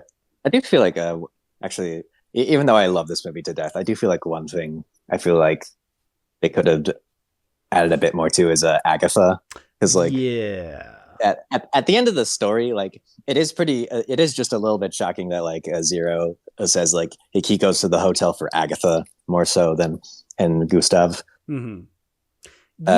I do feel as though Agatha, I don't think she's a terrible actor, but I do feel as though she is kind of not written as well, because there is that potential. Yeah, there should be more potential, because Zero and even Gustav are saying like, oh, she's magnificent. What a magnificent woman. She does so much. And it's like, okay, we didn't. We only got like we only got like one scene to see that, really. So yeah.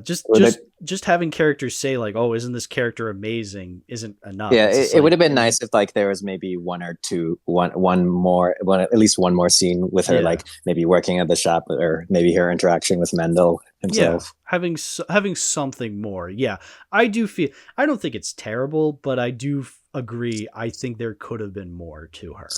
Because it is especially a surprise. Like, again, like Zero really loves her. Like, I wish I could have understood that just a little bit more. Because it just comes across as, oh, main character loves woman character. It's like, okay, you need to be a little more than just that. Okay, it's not. Her story. Her story feels rushed. That's what I want to put a little bit. It's like I feel like we just get. I'm suddenly introduced to her. Like they're in a theater, be like, hey, you want to get married? I'm like, sure, and I'm like, okay, what the fuck? And then there's that one scene where like she's with Gustavo or Gustav. Which one? The main character guy. When she's being interviewed by him. Yes. Yeah, by Gustav. Yeah. Like we're just here all of a sudden. I'm like, okay, no introduction to how they meet or anything like that. Like, or we're just okay. Zero says he introduced him. Yeah, and then I do like how that's immediately Gustav is like interviewing her to make sure she's right for Zero. Like, that one scene is really good with Agatha, and like that alongside like the merry-go-round scene are really good scenes. For her. They're shot really and well. It does stop her from being entirely just like the woman in the movie. Like she does have some, but it feels like it's just not fully realized. Considering the rest of the characters, considering how good Gustav is written, you'd think like, okay, can we have a little bit more with Agatha, since she's still a major player? Not that takes away from Gustav. It's just that considering how good the rest of the film is, you'd expect this to be a little bit better. I will say, I do like the fact that her birthmark on her face is never explained. Like, it's just the birthmark is in the shape of Mexico. It's never explained. Yeah, I was gonna say like, what is wrong with her? What is wrong with is that part of the actor's scar, or is that just part of a thing in the movie? Yeah, like, it's purely just in the movie, and it's just purely there. So then you look at it and you are expecting an explanation, and then it's never explained. It's just it's just in the shape of Mexico, and the character just mentions it once. And then that's it. Like, I do appreciate that. That's great that they never explain it. It just is the shape of Mexico. So I didn't notice this until like my second rewatch, but the one scene um where they were the duo hunted down William Dafoe and like he's on the cliff and everything like that. I was telling Crad about this earlier. I'm just like, ain't no fucking shot. They add the I scream. noticed Oh that. yeah, the scream. falls. Yeah. I noticed that the first time. I was just like, did I hear that correctly? Was that the what is it, the Howie scream? Is that what it's described Yeah, as? Yeah. And then I was like, all right, on the second rewatch, I was like, okay, I need to make sure that I was right. And I paid attention while I was watching that scene. And I was like, yeah, that's it. That's the Howie scream. Yeah. Said he. Holy shit, you got him! I went up, I messaged him being like, ain't no fucking shot. They put that in the film. And I'm like, and he's like, yeah. They did. I lied. This is peak. Yeah. This is peak. This is peak. What was I on about? Yeah. The whole sequence in general, in the mountains. Yeah. That's I such a nice didn't even know intense he scene. died there. I must have looked away. Yeah. I love the shots whenever characters are on motorcycles in this movie because it looks like how the characters in Fantastic Mr. Fox are on motorcycles.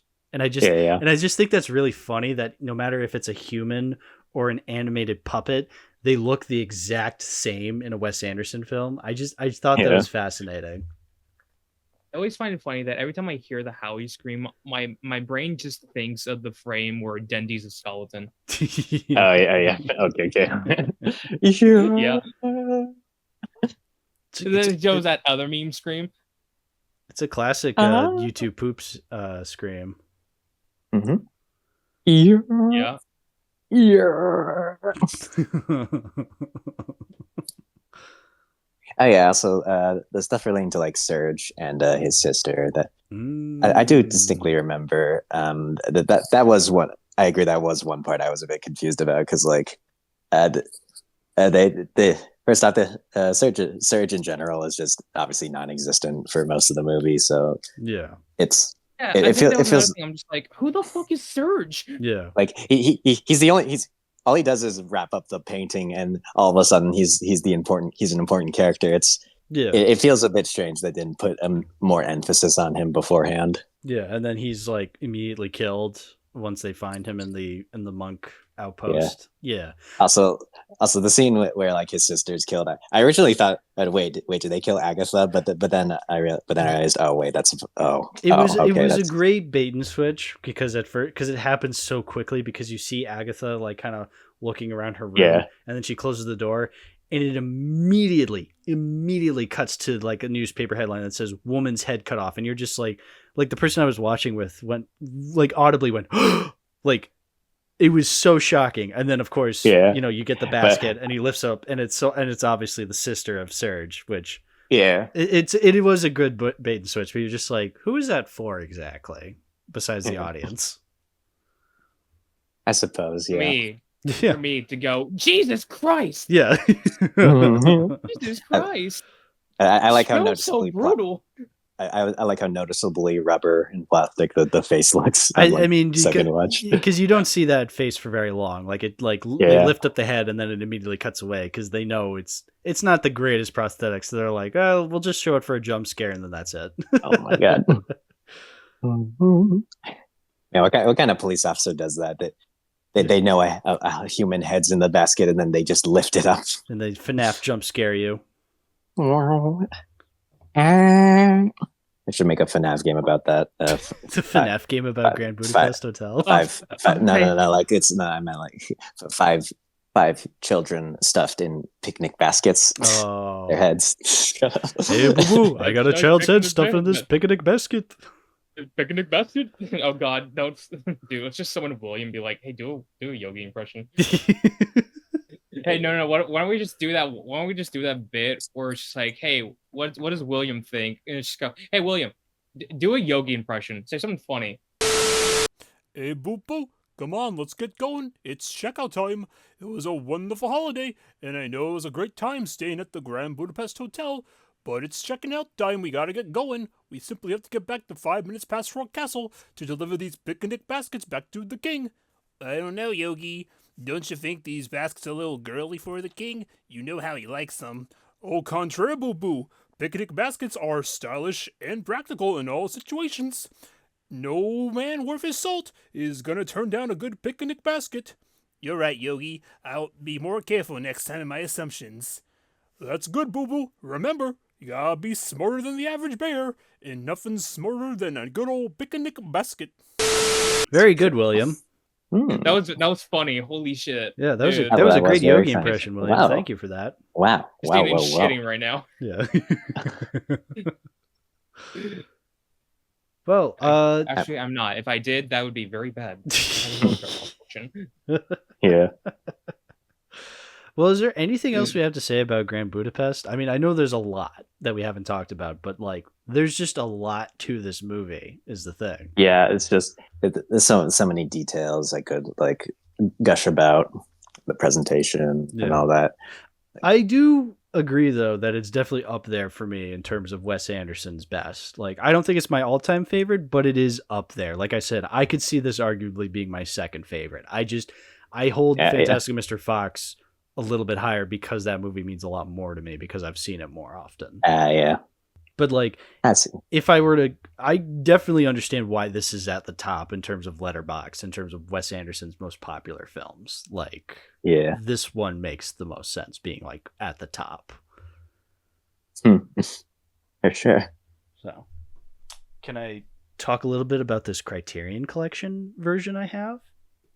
Oh, my yes. god, I yes, forgot they did a Criterion release of that. I should probably buy that. I technically own the original. I just own the standard DVD and Blu-ray release of it. Yeah. So I have the Criterion Collection version. I think I got this through a Barnes and Noble sale, if I remember correctly. Yeah, that makes sense. It might have been a time when William was just like, "Hey, Barnes and Noble has a sale going," and I'm like, "Hey, yo." And I was like, "What do I get?" And then I was like, "Oh, they have Grand Budapest." I was like, "I do need Grand Budapest." And it just so happened to work out because then we could talk about it on the podcast. And it comes with a lot of really interesting goodies, I must say. Not only does it look really good on the desk, the disc looks really good. But yeah, no. So it comes with some goodies. So it comes with this booklet, which the cover has "Boy with Apple" on it, because of course. And it basically goes through. It has a couple of things. It has like illustrations and behind the scenes pictures. It has chapters, obviously, chapters of like the movie.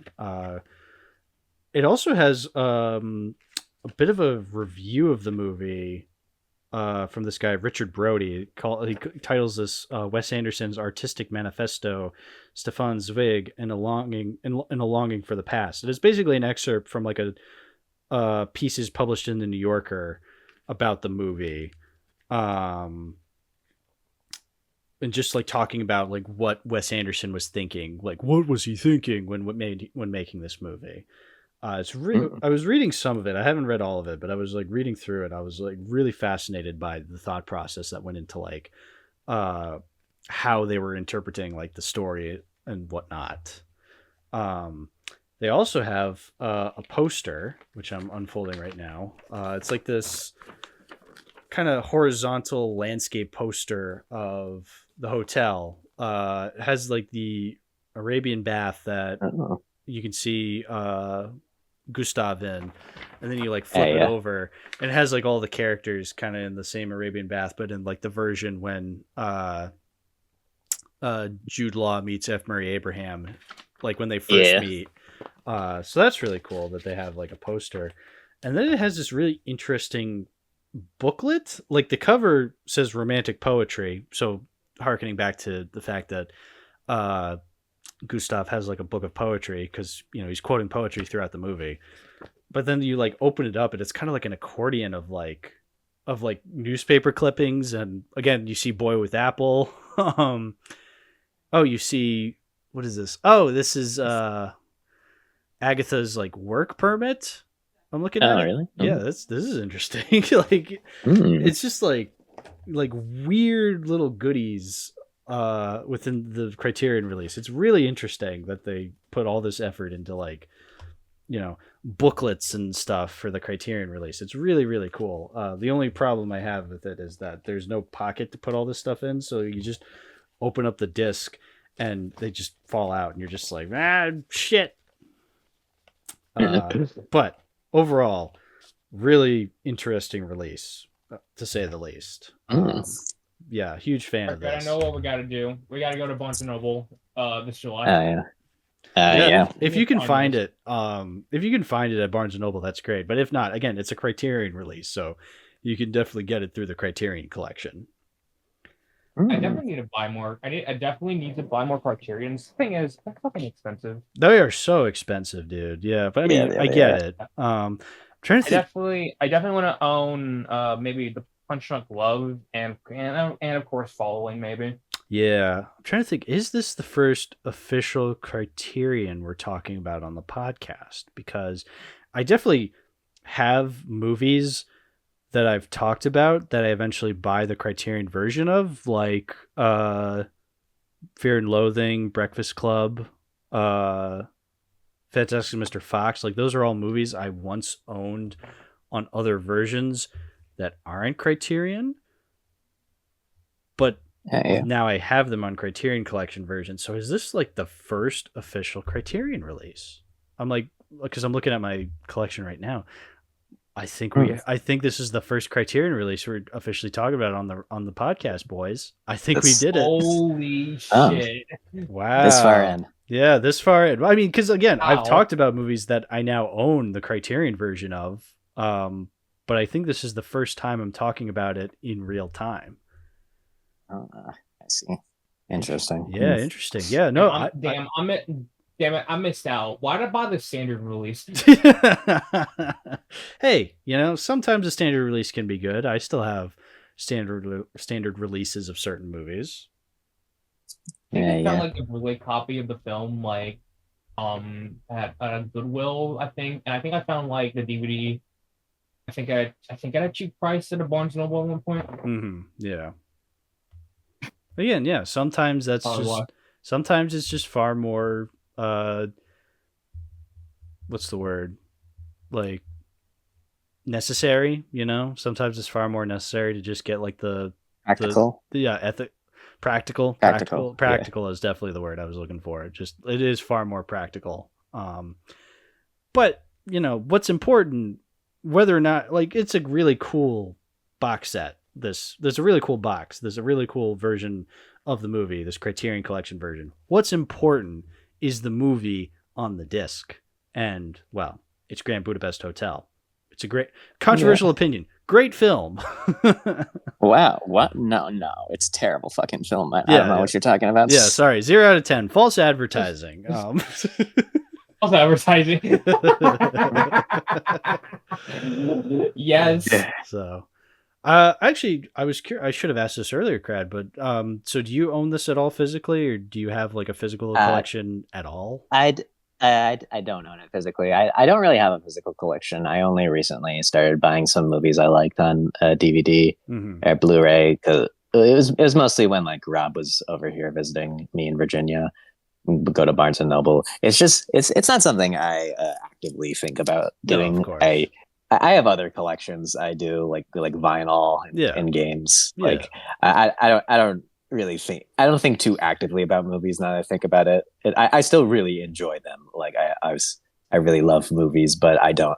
They're one of my less active mediums I experience. No, of course. Yeah, no. That's the thing, is like that's my job in the relationship. Yeah, that's your job in the relationship, of course. Yeah. Yeah, no, I usually try to ask with people, and usually people will say like, I don't have that much of a collection. It's like, yeah, you know what, that's fine, because these movies still mean a lot to you. So like, I personally love having a physical collection because I grew up with physical media, like DVDs and VHS tapes were how I discovered my love of film. So yeah, I definitely like having that option to then go back and watch these films in the comfort of my own home with versions that I can physically hold. But I'm not going to hold that same standard to everybody. So no, I totally get that. I think like the place we went to the most was like, I don't think it was Barnes & Noble, like it was Second and Charles. Oh yeah, that too. That one has like a lot of vintage stuff that I was able to find. I've heard a lot about Second and Charles. I've been meaning to I don't think I have any near me, so definitely at some point I'm gonna have to check this place out. Mine's a really massive place. Like Yeah. massive vinyl collection, massive DVD collection. Oh, dude, you're speaking my language now. I think it's definitely I think it was definitely bigger than the one I saw. I was inside of a mall back when I was in Illinois with the Shaft Gang. I think it was the same mall we went to for the Rainforest Cafe. Right. And I think there was a second Trolls in there, and I found some stuff there. I think if I'm correct, I think I found some of the Robot Chicken Star Wars specials on DVD. Oh, there you go. Yeah, this place definitely sounds like what Bull Moose is to me, but Bull Moose is more like Maine, New Hampshire, and this sounds like kind of like south of New York. Vintage stock. Yeah, vintage and stuff like that. Exactly. Or vintage stock. That's the thing I call where I find old stuff. I think they also sell games. I think they sell games at vintage stock. I don't know if Second Trolls does. Yeah. Yeah, they do. I remember now. Again, this sounds exactly like Bull Moose, where they sell retro games and they sell newer stuff too, but they do sell movies, music, games, books, stuff like that. Yeah.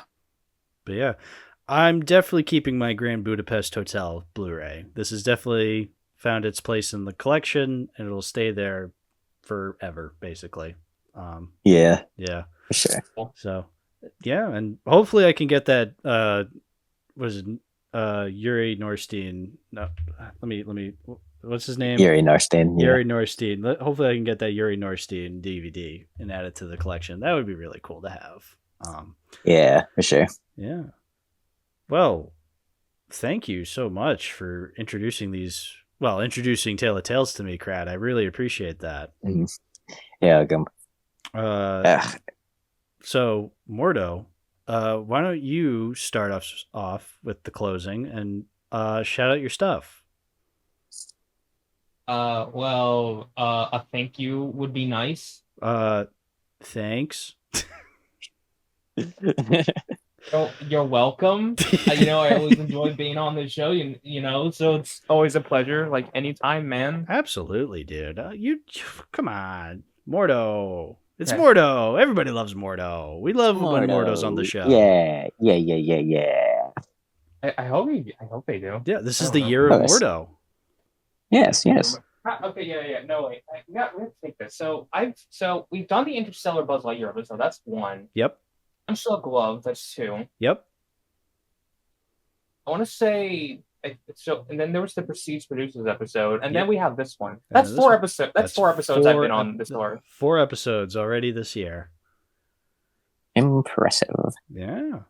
Am I missing one? I feel like I'm missing. No, I think we were supposed to do an April Fool's video, and then I forgot to do that. But that doesn't count because again, I forgot to do it. Wait. Oh, fuck. We missed April Fool's. Are you kidding me? Yeah, I did. That was my fault. I completely forgot about that.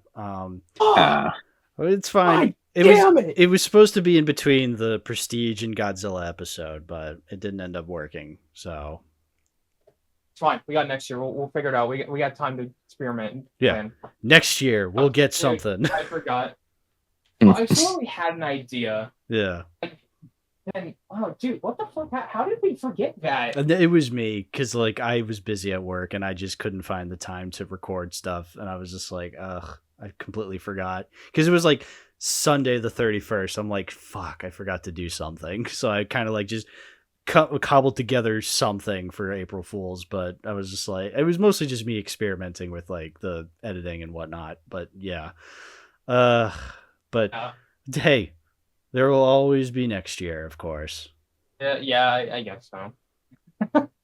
But, dude, it just hit me. We're in freaking May. We just missed April. Yeah, this was something we've been scheming out for a long while, and then where did the time go? God, dang it. Yeah. Also, Wait, what you gonna say? No, I was just waiting for you to say something. No, you finish because I thought you were going to say something. Because I'm about to say something that's completely off topic. Oh, no, I was going to ask you to shout out your stuff, but no, please keep going off topic. I'm actually interested in hearing this. I was just gonna point out that I've known this whole time, but I just want to point out that you brought the Faust icon back. Yeah, Let's buddy. go. Now that I've been like screen recording our episodes, because I like having like our icons in the video now, I like to change it every once in a while because I feel like if I had the same image every episode, it would just get kind of boring. Because again, like for the first 89 episodes, it was just the Calvin face. It's like, that's boring. Like let's change it up a bit,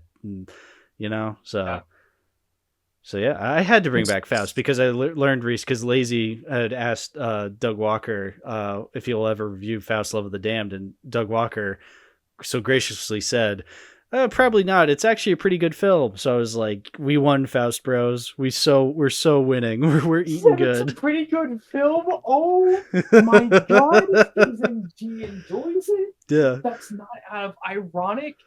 No, he just straight up said, "Bro loves the film." something like that. What? He was just like, probably not. It's actually pretty good. I was just like, whoa. And because like when Lazy had said that, I was like, are you sure you specified Faust Love of the Damned? He was like, yep, I said the whole title. I was like, oh my god. No fucking shot. Dude, look. Still do an episode on it anyway. I'd kill for that. Absolutely. Oh, absolutely. I would love for Doug to review Faust Love of the Damned. It'll probably never happen. So we'll always have our episode on Faust Love of the Damned, but hey, I have to. I'll if I ever make more reviews a thing, because I know I've thought about making like a review series. I'll just make it look like an Nostalgia Critic episode. Oh, dude, that would kick ass. That was one of the inspirations behind if I wanted to do like a review series. Yeah. Like a mixture between Johnny Versus and Nostalgia Critic. Right. Yeah. So yeah. Crad, we recommend Faust Love of the Damned. I mean, sure, but you also should realize that he is a bit squeamish with certain gore. Oh, yeah. So maybe not, but you'll love it in spirit. Perhaps. You know what? Just say you love it and say it's a 5 out of 5 movie, even though you'll probably never watch it. That's good enough for me. True. Yeah. We won, Faust Bros. We won. 5 out of 5. I feel like he maybe tolerated it a bit than fucking Tokyo Gore Police, because that felt like Housecore up times 10. Yeah. As long as like the gore isn't like on screen for too long and/or it doesn't have anything to do with eyeballs, then yeah, sure. I don't remember if it had anything to do with eyeballs. Like, I don't think so, but I want to say yes and no. It's a very it's a very tasteless and crass movie. Yeah. I just want to say there is a very, very specific theme that's not gore, but like very, very like extreme.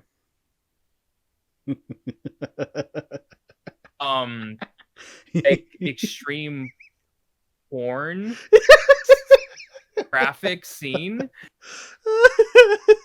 that I don't want to give away exactly, because that's like the centerpiece of it all, and just like that's the part of the film where you want to like don't want to tell anyone about. That is the action. Exactly. You want to go in as blind as possible into Faust. Like exactly. That is always the best part whenever I'm watching the movie, and like that scene comes up, and I'm just like, I can't wait to hear people's reactions, and they never disappoint. They're always just like, "What the fuck is this?" It is a charm. Yeah, it's great. It's so good. It's a fucking charm. I love it so much. Oh right, we're doing the outro. Yeah. Right, yeah, let's do the outro. All right, Mordo, shout out your stuff. Where can people find you? 308 Avenue Lane, Albuquerque, New Mexico. I hope I said that right. No, I'm just kidding. I'm sure he's typical worry of you. You can always find me. I'm always on Twitter. There's always my I don't know why I promoted it, because I kind of use it as a personal event account. There's the alt account where I kind of use it as I use it for like sketch and like selfie stuff, but then sometimes like you'll see me like be moody. I'm just like, oh dude, fuck off. Also trying to go by a different name pretty soon. Gonna go by Robin. Because I've recently discovered I'm gender fluid. So expect like a rebrand pretty soon. I still have other places, that I don't use often, but it's there. I think there's like my Tumblr. Yes. Blue Sky. You still use that? Use Blue Sky. I mean, I still have it out. Yeah. In case, just in case.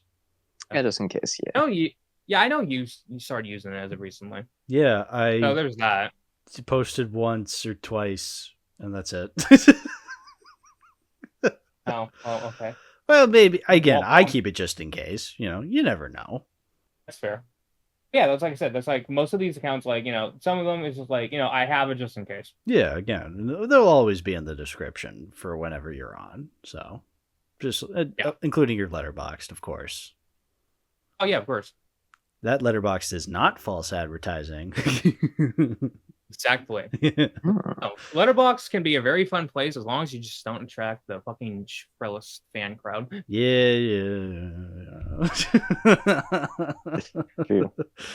Well, I'm not afraid to say it as it is. I'm sorry, but y'all need to calm the fuck down. Hey, you're preaching to the choir, brother. True that.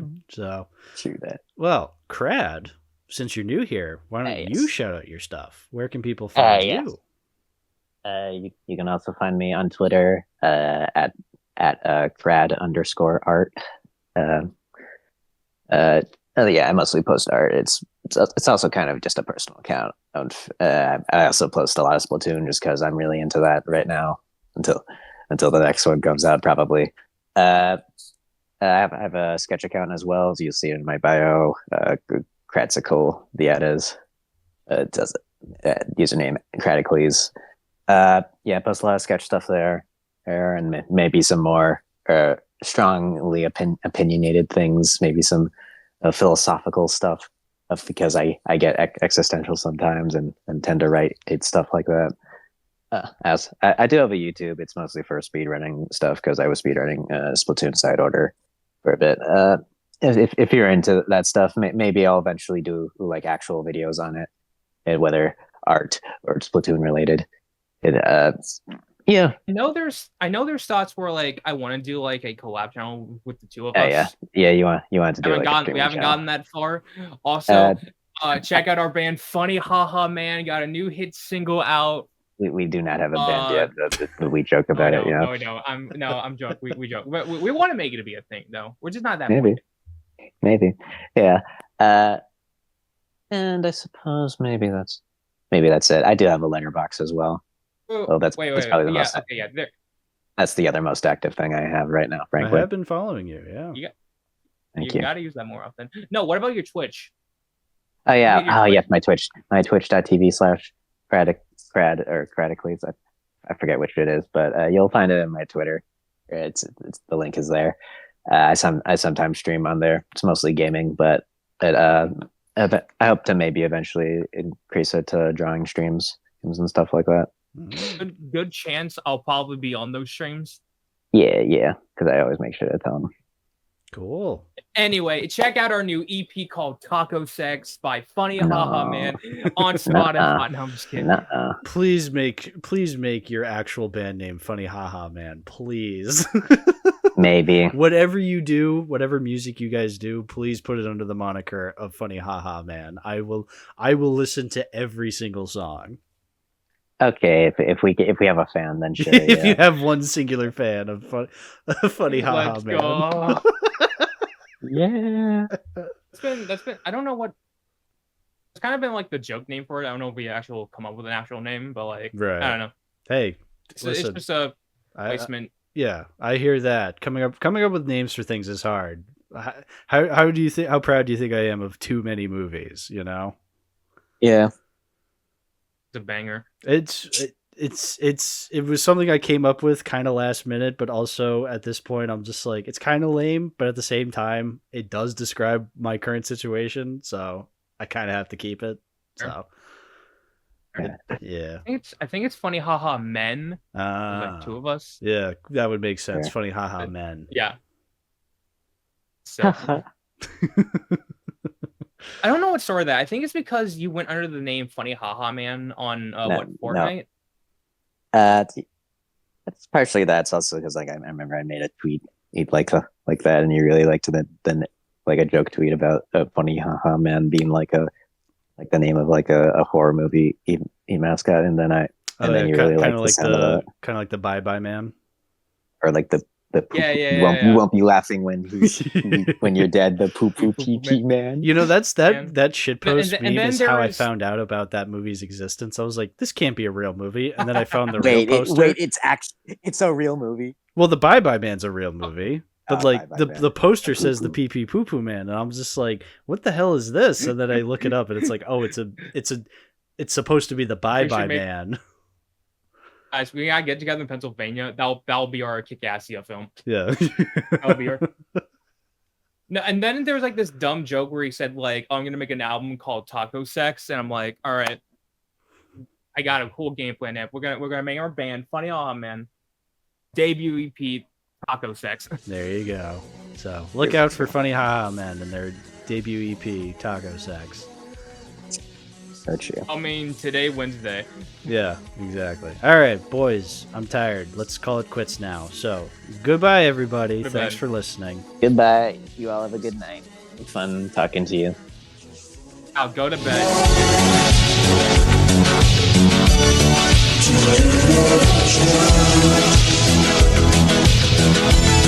Just for you.